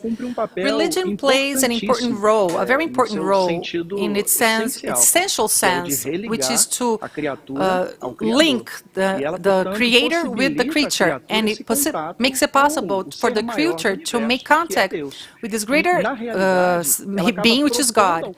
It proposes to the heart of the creature itself. When they bring the essence of the God's teachings, giving him spiritual autonomy, but religion doesn't have its role, its its importance, but of course it has. But this has been demonstrated along the decades, the centuries, and the millennia, even though the confusions and the conflicts and wrongness that we have walked through the past through now. Religion, in its lato sensu, has conquered within the creature and the Creator its special importance of reconnecting the creature with God. It was Jesus who affirmed in his Holy Gospel, you will know the truth of God, and the truth of God will free yourself. That's why religion shows this path and invites the human being to put this into practice. Thank you for the answer. And we have another question from Maria Célia Pereira Batista, who asks, how to strengthen the bonds between religion and science, seeing that both can grow and contribute for the evolution of humanity? Exactly this way, dear sister, watching us and bringing us your questions. These contributions need to come without necessarily understanding one being subjected to the other. On the contrary, they must walk together, bringing contributions as it has happened effectively in the progress of our creatures, because both bring a proposal of progress, a reach for independence, spiritual independence, but also material. So respecting their spaces and in the convergence of opinions, bringing what adds and highlights, and not bringing those things that bring the human beings down. We will walk side by side, hand in hand, and it's possible, and it's being shown. This is a space being promoted by the Legion of Goodwill, and it becomes even more evident that it is necessary for human beings of goodness, wherever they may be. This is a very fundamental point. Independently, where men and women are, people in general, they need to be respected because they bring in their hearts, in their brains, in their spirits, effective contributions for freeing humanity, for turning the human being a whole. Walking hand in hand means to respect each one with their points of view and understand that each and every one want and bring contributions to effectively bring peace to the world. We would like to highlight a participation here. Delida Marins da Silva. She says, thank you for your participation. Congratulations for the wonderful speech. And now, the minister preacher is even more enlightened, has even enlightened even more our presentation. She is part of the movement for citizenship in the city of Santos. Yalorixá Delida, thank you for being with us and thank you for your questions. Mr. João Carlos de Carvalho, how can prayer cooperate so that we can act for the culture of peace? In a very broad and effective way, because when religion of the third millennium highlights the power of prayer, it brings up the standard, high standards, because when we're talking about prayer, we are talking about the sublimation of feelings. But is there a right or wrong way of praying? No, you just have to let your heart talk to God and allow it so we can reach the God's voice within you. There are people who pray on a bus. There are people who pray at work. Prayer and meditation are similar as taught by the religion of God, of the Christ, and of the Holy Spirit. So when we promote gestures of praying, when you donate your best feelings directly to the Creator, we are contributing for a better world. In several situations that we live, in face of violence and cruelty in the world, all the times that we link our thoughts to God in prayers, we are looking for force and power and strength where it's the origin. We're not unaware of all the wrongings that is happening in the world. On the contrary, we are looking to strengthen our faith in God so we can make correct decisions, making ourselves an instrument for peace in face of several situations, or as we are in all areas, peace. And when we pray to God, we're looking for strength, for power, and guidelines, so we can be promoters of peace, because no more wars, no more conflicts, whatever they are, and whatever environment they are. We need, in fact, to unarm humanity's heart and our heart of discord and intolerance and war. So this ideal world that we want for ourselves and the future generations, so we may reach it. This is the great proposal of the religion of God with other religious traditions in the world, because along decades, since the late 1940s and the early 1950s, we have the religion of God has been promoting its religions of integrated religions, having as a basic tool the prayer, the meditation, the chants, the mantras, whatever way you choose to make your contact with the Creator, the cosmic conscience that sustains us all. We have many questions here at the chat. An example of this ecumenism, bringing together all areas of religion areas of knowledge, of human and spiritual. Reverend John Franke of Pastoral da Diversidade in the city of Rio Grande do Norte, the state. It's wonderful to see that propagating peace and not violence unites hearts all over the world. And another question that comes about from the view of the religion of God, of the Christ and of the Holy Spirit, it is possible to have dialogue and harmony among very diverse points of view without undermining one view over the other. Of course, because when we talk about the ecumenism of dialogue and understanding among religions, we are talking about concentrating on the common aspects that unites us and that invites us to promote what's most elevated. We don't have to stop believing on what we believe. When we talk about ecumenism, bringing together all people, we're not saying that religion A is better than religion B, or those who go to certain churches need to leave their traditions and go to other pathways. No, we are saying that it is possible to fraternize, to keep our values, our beliefs, our faith, and unite in a neutral field. For example, who doesn't want a peace on earth? Who doesn't want safety to have their kids in schools, in the universities, or going to play in a friend's house and come back in safety home? Who doesn't want to be respected in their points of view? Who doesn't want who wants to be respected in its integrity, soul, mind, spirit, and be respected regardless of their beliefs or not? So now we are talking about the convergence and the leveling of observing of the things that we have of most elevated, the conflicts. Maybe we leave them aside where they need to be, and let's observe what really brings us together. Why bring about a point of view that the other religious person or the other person thinks differently? We don't want to offend or bring discord. So let us bring the common ground among us so that we can build this world that we want. It's not a role of the religious people. It's the role of religious people, is religious and all society, because the construction of this ideal world defined by Jesus as the God's realm on earth doesn't come from top, from bottom. It has to come from the heart, the enlightened heart of the creatures who feel themselves, who feels God within themselves, and lives this experience daily. Brother João Carlos de Carvalho, thank you very much for your considerations, especially in your last comments. The song that we are going to hear soon invites us to do that, So Peace.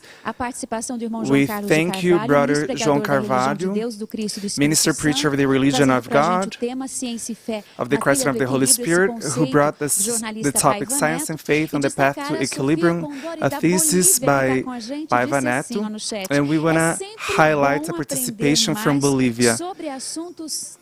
It's so important to learn about important things. We want to thank the messages that are coming from everybody. So we're going to sing the Legionary song, Soul Peace,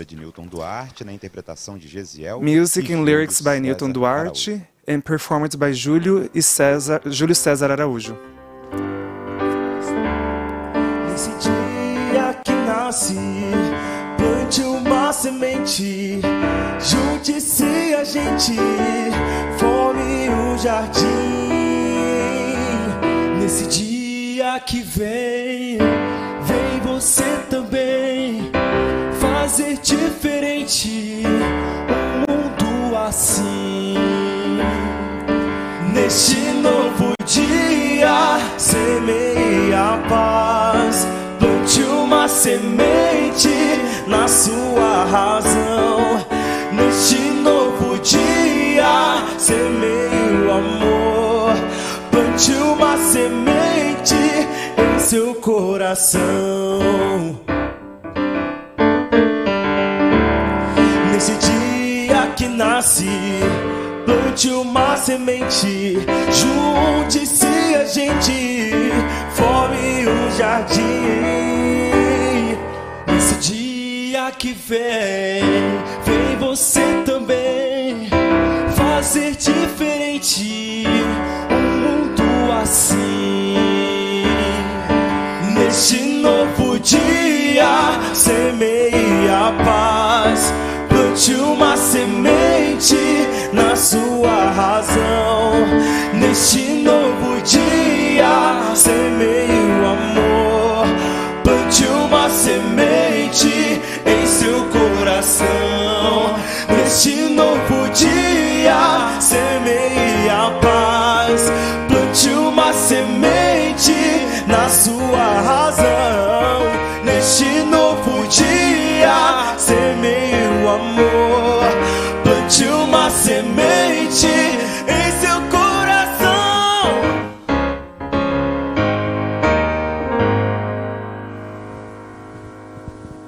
Cantamos Semeie a Paz do chat, ó, cantando muito também com a gente. Lindo, obrigada mais uma vez, Gesiel e Júlio César Araújo. Voltam daqui a pouco para ter mais apresentação cultural aqui. They'll come back later for this cultural moment here at the LGW's Spirit and Science World Forum. Now we're going to listen to the last talk of the day, and we're going to follow the words of Dr. Fatima Machado. She's a collaborating professor on the graduate program in social psychology at the Institute of Psychology of the University of São Paulo, and co-leader and scientific director of InterPsi, Psychosocial Studies Laboratory, Belief, Subjectivity, Culture, and Health. And she'll be talking about belief, spirituality, and religiousness under scientific analysis.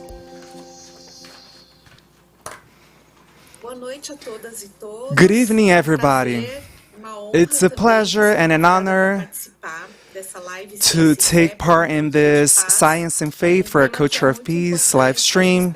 This is a very important topic, but especially at this moment in time for us. So it's a pleasure to be here and to have the opportunity to talk to you. My presentation is entitled Belief, Spirituality, and Religiousness under Scientific Analysis. And my talk is going to be quite brief. If we consider the complexity of the topic we are addressing, I'm going to talk a little bit about the concepts involved in this title, Belief, Spirituality, and Religiousness, and why it's specifically of interest to science, to human sciences, and even more to psychology, as this dialogue concerns the relationship of elements that make up human subjectivity. The human subjectivity is composed of a series of individual characteristics that identify us and differentiate us from one another. One of the remarkable aspects that outline our subjectivity is our belief, which is something that guides us, something that gives meaning to our everyday experiences. The word belief was originally a construction, a combination of Latin terms that refer to the heart and to placing, to the movement of placing. So when we talk about belief, we are talking about where we put our heart in, about what we hold dear, what's important to us, what guides our life and builds our values. So talking about belief does not mean talking about just anything. It means talking about something quite respectfully, because it is what makes us our beings, as I said, which gives us the outline of our existence. So believing in something means putting our hearts into something. This is a very sensitive thing, something very important and very relevant in our lives. And it can't be addressed, mentioned, or dealt with recklessly. So this is the direction we're going to take to think about beliefs, not just about religious beliefs as is commonly thought, but about beliefs in a more general way. Our political beliefs, our educational beliefs, our religious beliefs too, and our beliefs in relation to the world in general, to how the world works. And then we're going to talk, and we're going to jump into our topic here tonight, the issue of religiousness, of spirituality. So how do we understand religiousness and spirituality? It's important to bear in mind that these concepts are complex and have several meanings.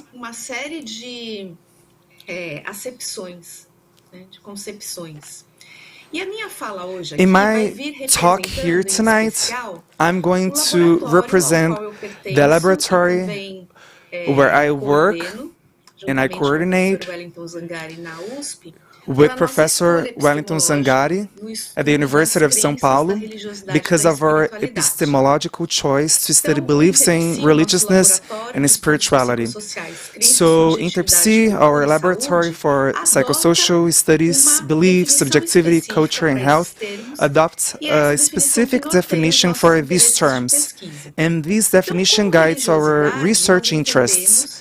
So we understand religiousness as a personal involvement, either in getting closer or distancing oneself from religious beliefs or disbeliefs, and religious practices as well.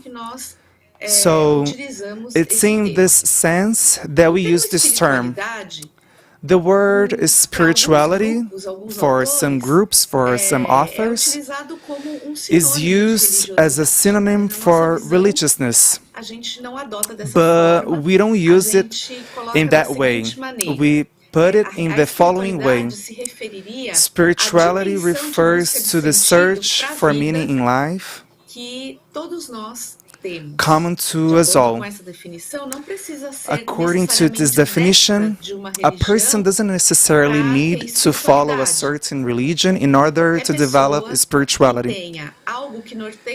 Anyone who has something guiding their lives, giving some meaning to their lives, has a certain spirituality.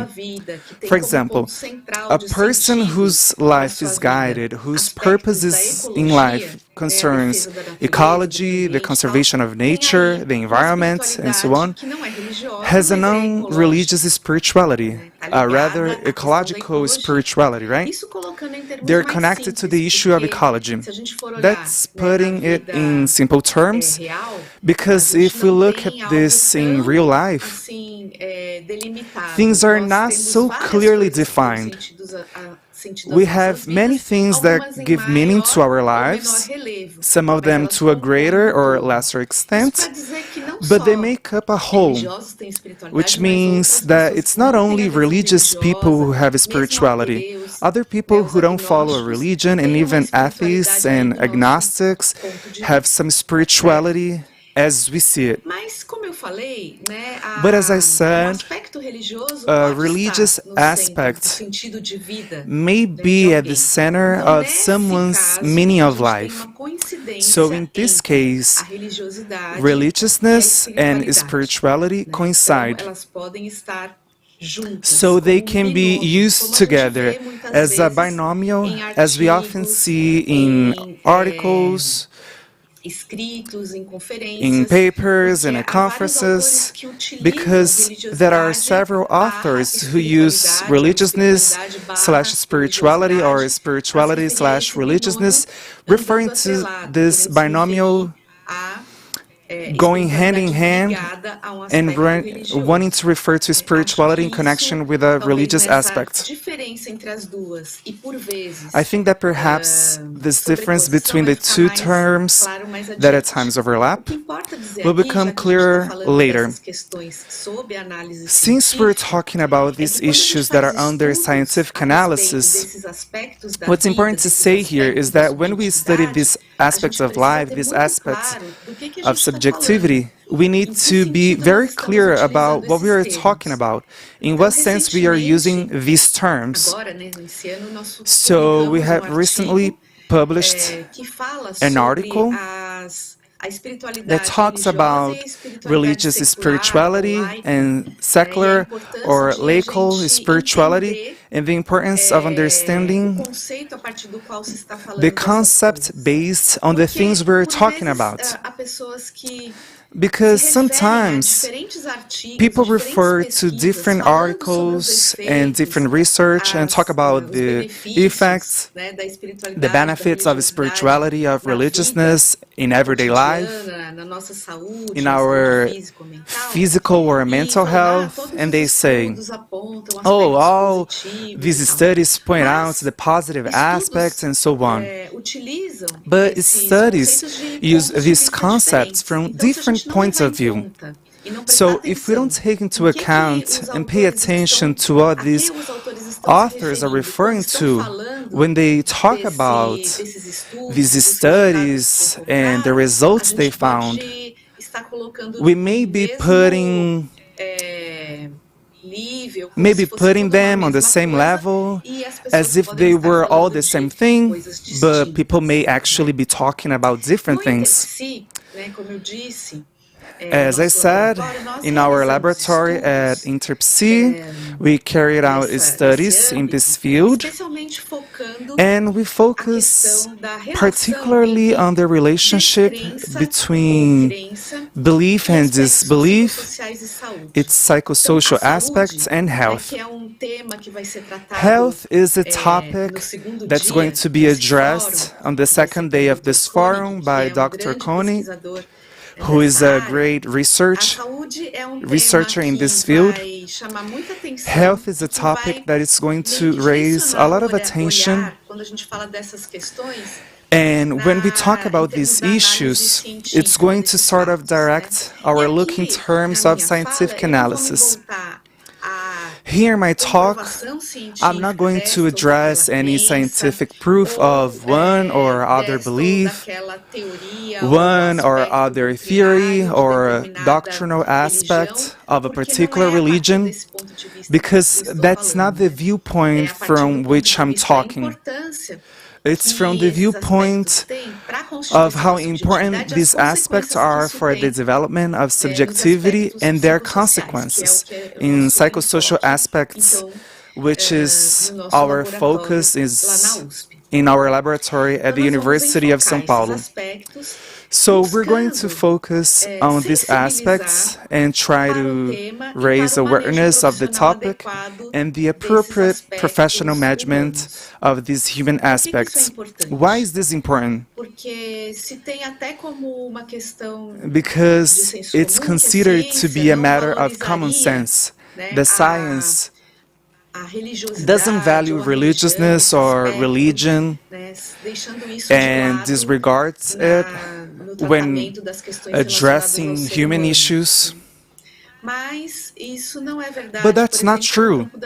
In the field of psychology, for example, we do pay special attention to these aspects because they are important insofar as they guide our behavior.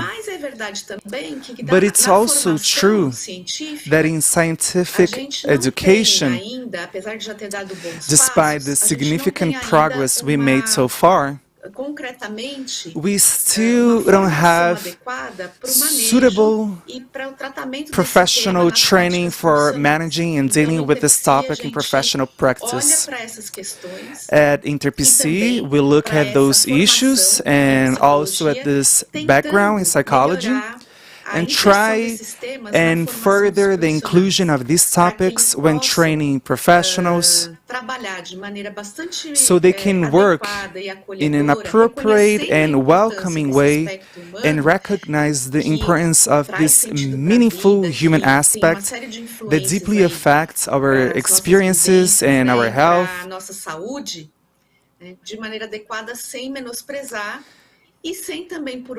This needs to be approached carefully without belittling people, but also trying to offer them some kind of belief or ask personal questions when judging and assessing health professionals who are working with people who are looking for help, who are seeking specialized support. In this sense, we consider it to be a field of science, like psychology, a very important field of knowledge.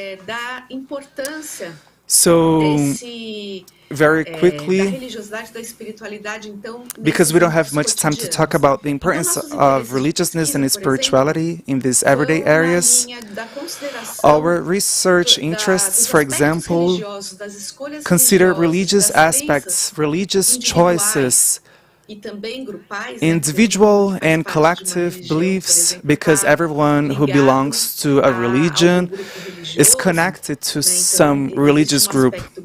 So there is a collective aspect here.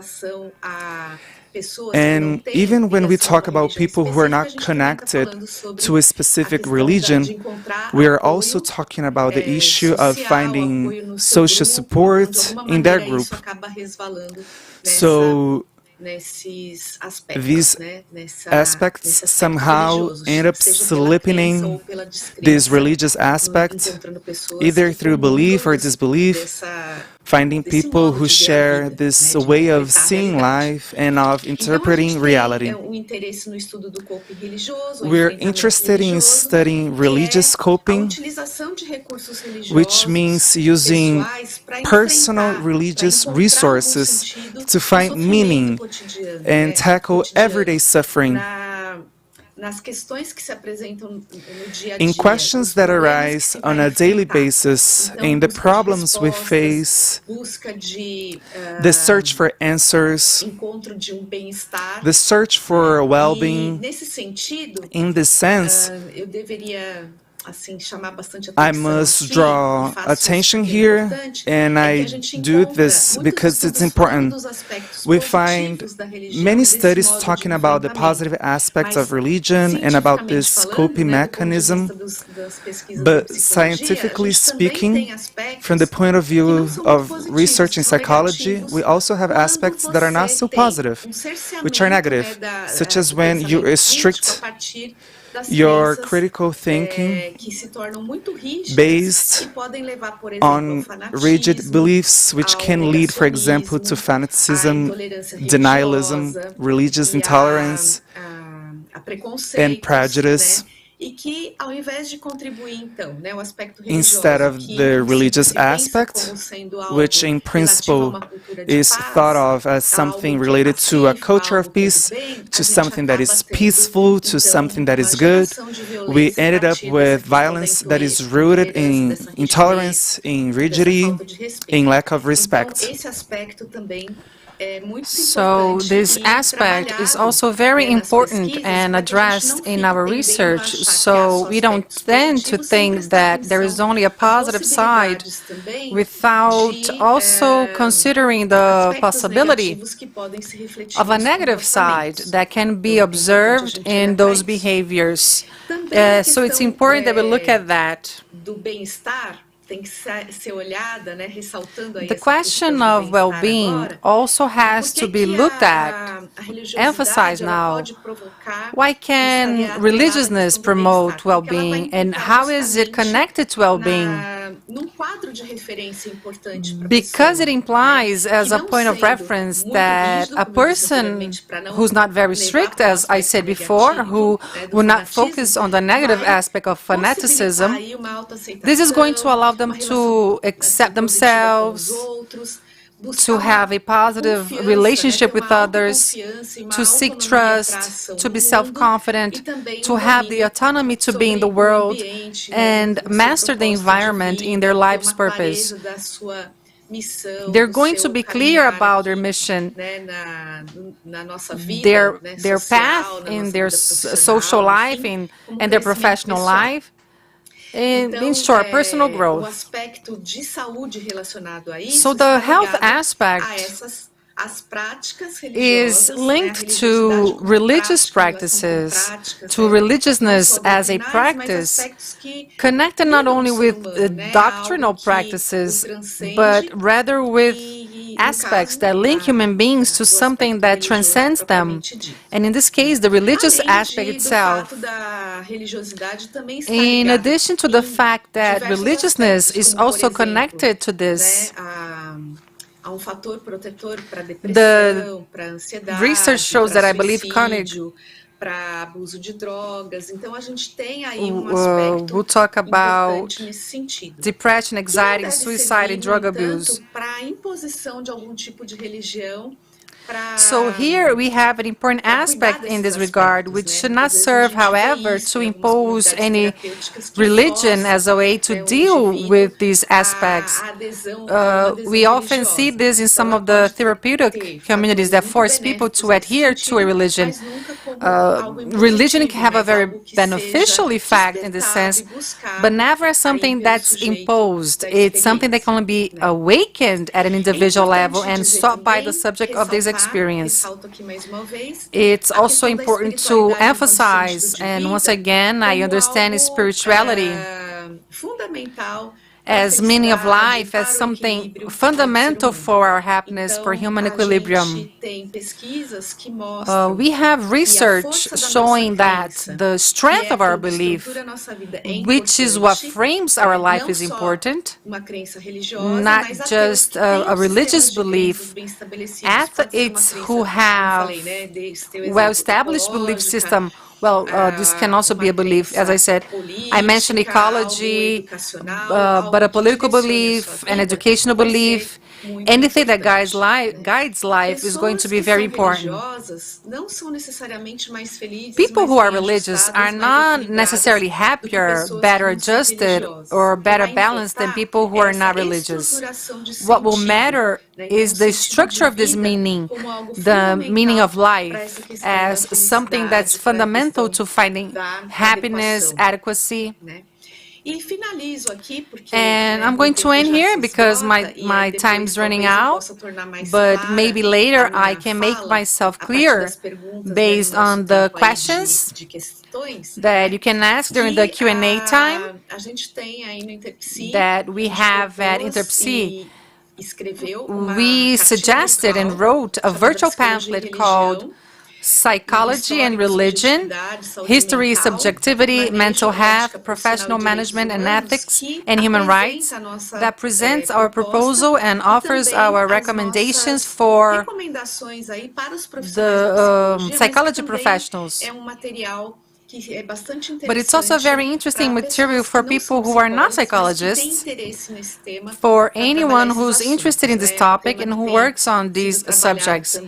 It's a topic that has been addressed by the regional councils, giving the awareness of the role it has on people's behavior, as well as on life in society, but it's also important for guiding public health policies aimed at a culture of peace and a healthy society, a society in which people respect one another and which we can build a humane, fraternal, and just society. So I'd like to thank you for your attention, and I'll be available during the Q&A time to clarify any questions that I may not have possibly made clear, so we can discuss the content I have just outlined for you based on the title of my talk. Thank you. Professor Fatima Machado, we thank you. People on the chat are applauding and manifesting. They are thankful, like Paulo Roberto Brito, who said it's very interesting of this view of the Instituto Psi between religion and spirituality, that one is not linked to the other. Congratulations, Dr. Fatima Regina. We will bring the questions. The speech was very clear, but our audience is bringing questions right now. Let's start by Daniel Guimarães. We have many questions. Dr. Fatima said if things were not clear, but things have become so clear that we want to even deepen our understanding of this topic.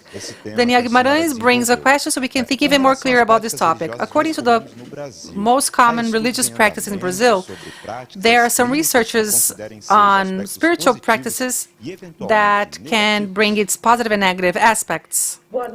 Good evening to everyone. Once again, it's very important, this space of reflection, and I thank you for being here. I think it's an excellent question. Yes, there are research that are undergoing, some master degrees and doctorate degrees, research that are working on the consequences of such behaviors and beliefs derivating from spiritual beliefs and also scientific, because due to our social behavior, specifically at this moment that we live, that we have many movements going against vaccines, a lot of fanaticism coming from certain religious positions, religious views. We have some research that are undergoing in the nursing area and also in the social psychology area. This is good to be known, because when we're talking about beliefs, we're not talking only about religious beliefs, but all our view of world is permeated by views. Is permeated by views that we do by scientific research that we adopt, just as the religious beliefs that we adopt. One belief or the other, they are linked, they are related to affectionate questions and personal preferences. So these researches go in this line. To mention one of these studies, I will talk about one that we are wrapping up a project, so we can start applying a survey with professionals of psychology to talk about their beliefs, their religious beliefs, and how do they see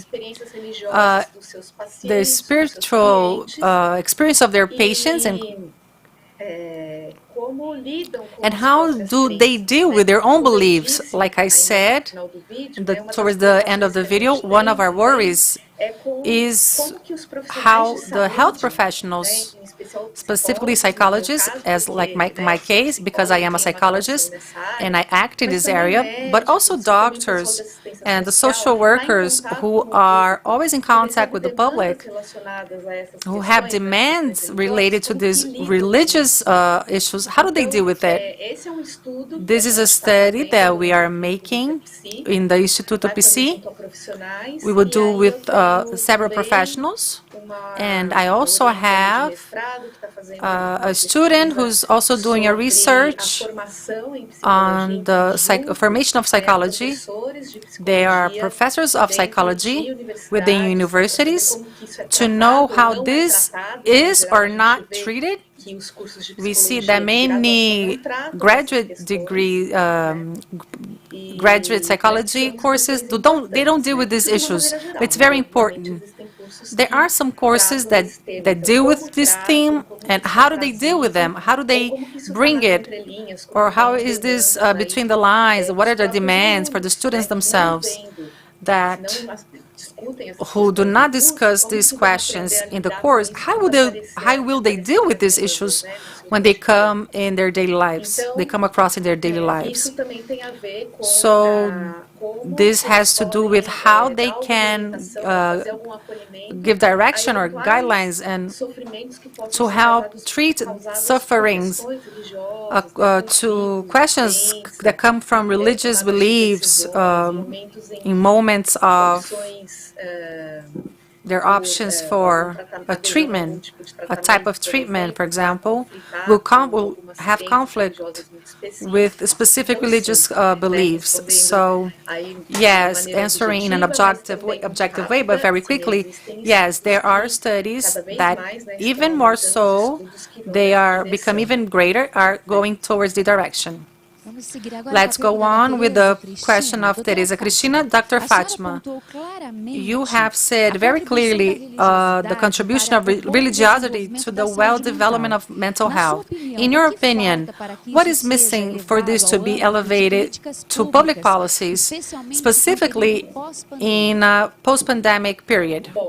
Well, this is a very interesting question as well, because religiosity, like I said, the question of being in a group, of having a belief, it's a very important thing for people who deal well with their beliefs and can use of the positive aspects that it brings. Beliefs, be it whatever, it has a psychological aspect, very important, which it seizes our anguish of doubts or lessen our anxiety towards the doubts we have of the future and life expectations or lack of expectations. This is a protective factor for some types of mental problems that protect us from this. So, to consider that people have their beliefs and that this is important in their lives, this is fundamental for us to understand the human being that is being assisted in mental health and in medicine in general. The question of public policy is very complex because we cannot, because of these results that show that religiosity is an important factor, and protective factor, and positive factor, we cannot elect certain types of religiosity to offer it as something therapeutical. So the idea that this can have a benefit and it can be considered would not pass ethically through the offer of a creed, a belief, a religion, like the one that will save or take the person away from situation of complication of mental health. What we can do here is embrace what he or she brings in his life history as an element to be valued, so they can find a way to leave their problems, to solve their problems and face their issues and find their meaning for the lives. or recover the meaning for life that has been lost, but also always starting valuing what is brought by the person. So the psychologist offers his own beliefs, his personal beliefs, or give some therapeutical, religious therapeutical base as being a professional, a health professional. It has to respect the beliefs of the client, of the patient, but not give as an offer. So this is a very important aspect. Doctor, there are so many messages here on the YouTube chat, but we want to thank you. We want to thank your talk and also the answers that you provided here. We're going to bring a question that may be similar to the understanding of your talk, but to everything that we are developing here at the LGW's Spirit and Science World Forum.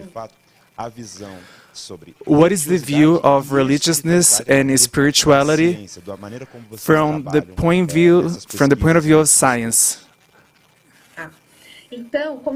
As I said in the beginning of my talk, we have these two terms that I used in very specific ways by some specific groups, by universities, and we have some divergences in these terms, in these concepts.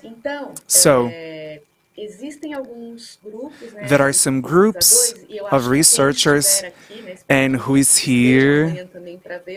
I hope you are going to be here tomorrow today to see other perceptions. You will see that they overlap sometimes, as if these terms refer to the same thing. So spirituality referring to religiousness as if they were synonyms. To the Spiritists, the term spirituality is connected to the spiritual world. So I'm connected to spirituality, so people understand very commonly as the world of the spirits, the beyond, something in this sense. For us, we don't use it in this sense. So in my group specifically, our work group, we use spirituality as a sense of life, as something that gives us life, as something that makes us go forward, that guides our path.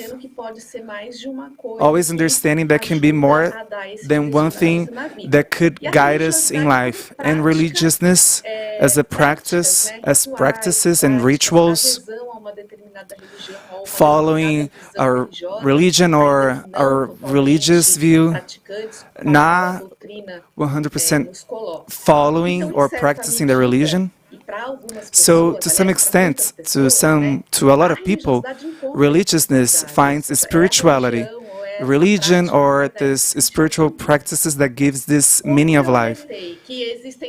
So, as I said, there are different concepts used by different groups.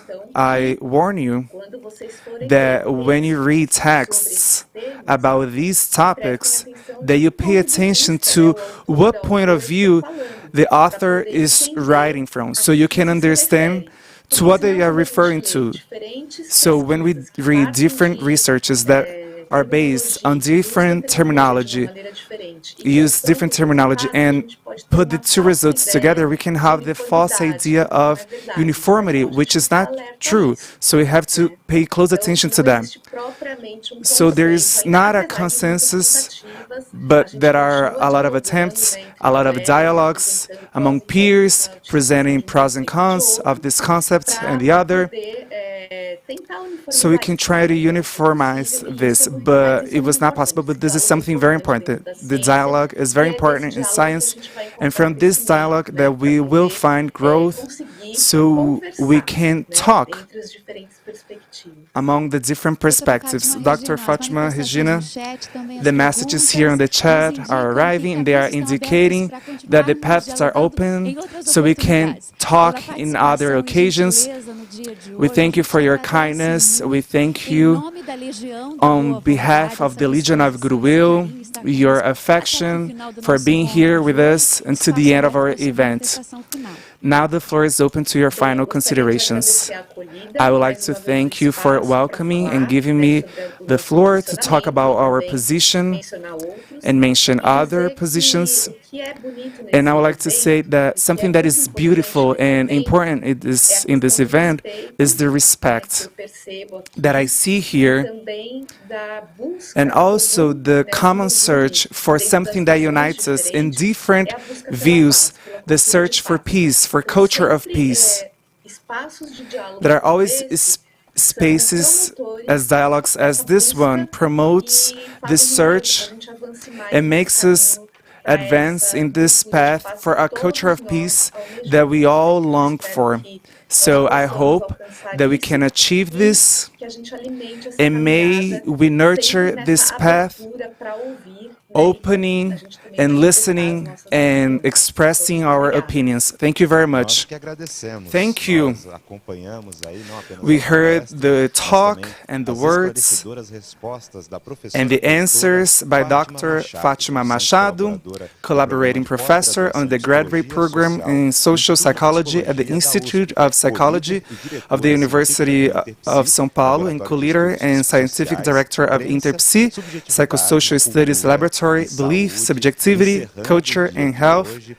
Concluding tonight's talk at the LGW's Spirit and Science World Forum, and we have another moment of culture. So let's sing. And the inspiration for this song, Take Care of the Earth, music and lyrics by Newton Duarte, performance by Gisiel and Júlio César Araújo.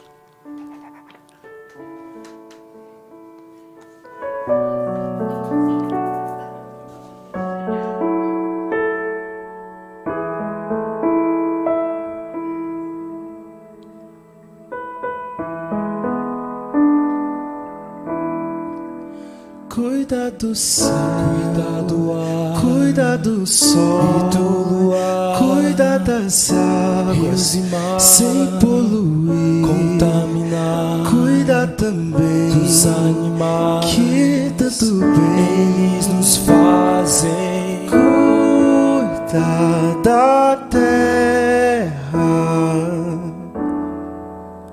Cuida bem sim, sem ser feroz. Cuida de mim, cuida de nós. Cuida agora, cuida sim, que o amanhã terá fim. Lembra de Deus, Criador, foi Ele quem tudo criou. Cuida da terra, cuida do mundo,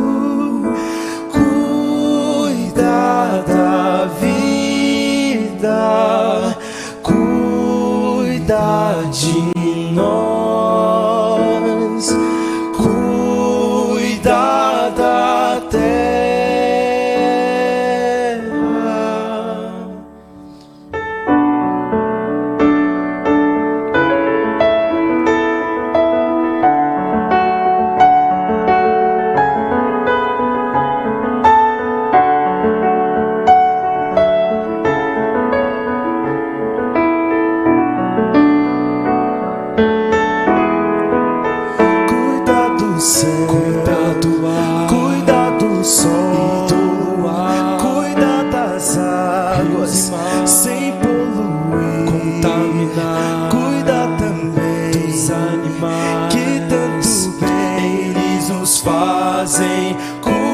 Cuida da terra, cuida bem sim, sem ser feroz. Cuida de mim, cuida de nós, cuida agora, cuida sim, que o amanhã não terá fim. Lembra de Deus, o Criador, foi Ele quem tudo criou.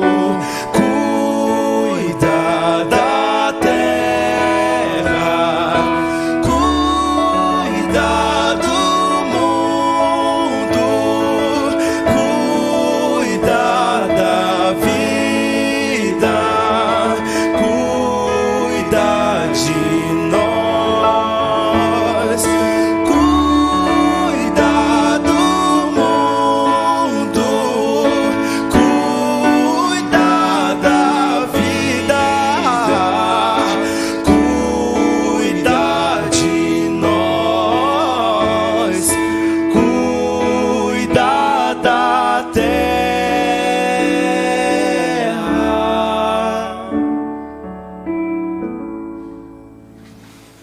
Essa é aquela composição que tira This lágrimas is a da song gente. that makes us E o cry. pessoal dizendo aí, ó, que And aplaude de people are pé, que saying coisa they mais are linda.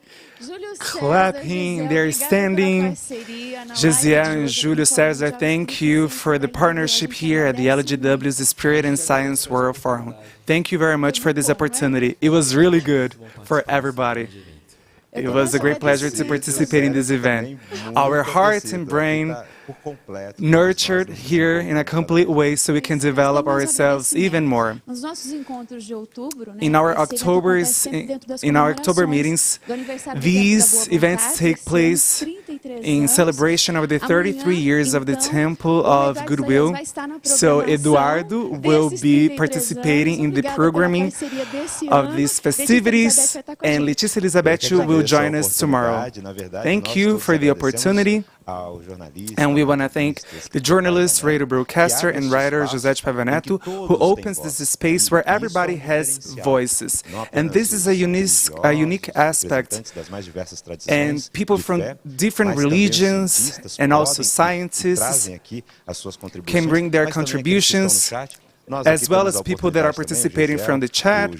Gisele, Julio brought their contributions, and this is the atmosphere of the LGW's Spirit and Science, an open space for dialogue, which is the path for a culture of peace in our planet. So we conclude this event with this concept. With science without religion can lead to dryness of the soul. Religion without science can degenerate into fanaticism. That's why in the ideal age that we all want to see coming over the horizon of history, science, brain, mind, enlightened by love, religion, a fraternal heart, will elevate human beings to conquer truth. By Paiva Netto. So tomorrow at 6:30, everybody is invited to be here in this same live stream. And you that didn't have the opportunity to register, now it's the moment, and you can make your contribution to this permanent space. This is one of the historical spaces that the LGW's Spirit and Science World Forum has given throughout these decades, and will continue to do with your support, with your help, and with your participation in the chat. And we conclude here with the Legionnaire greeting. God is present and Jesus lives in our hearts forever.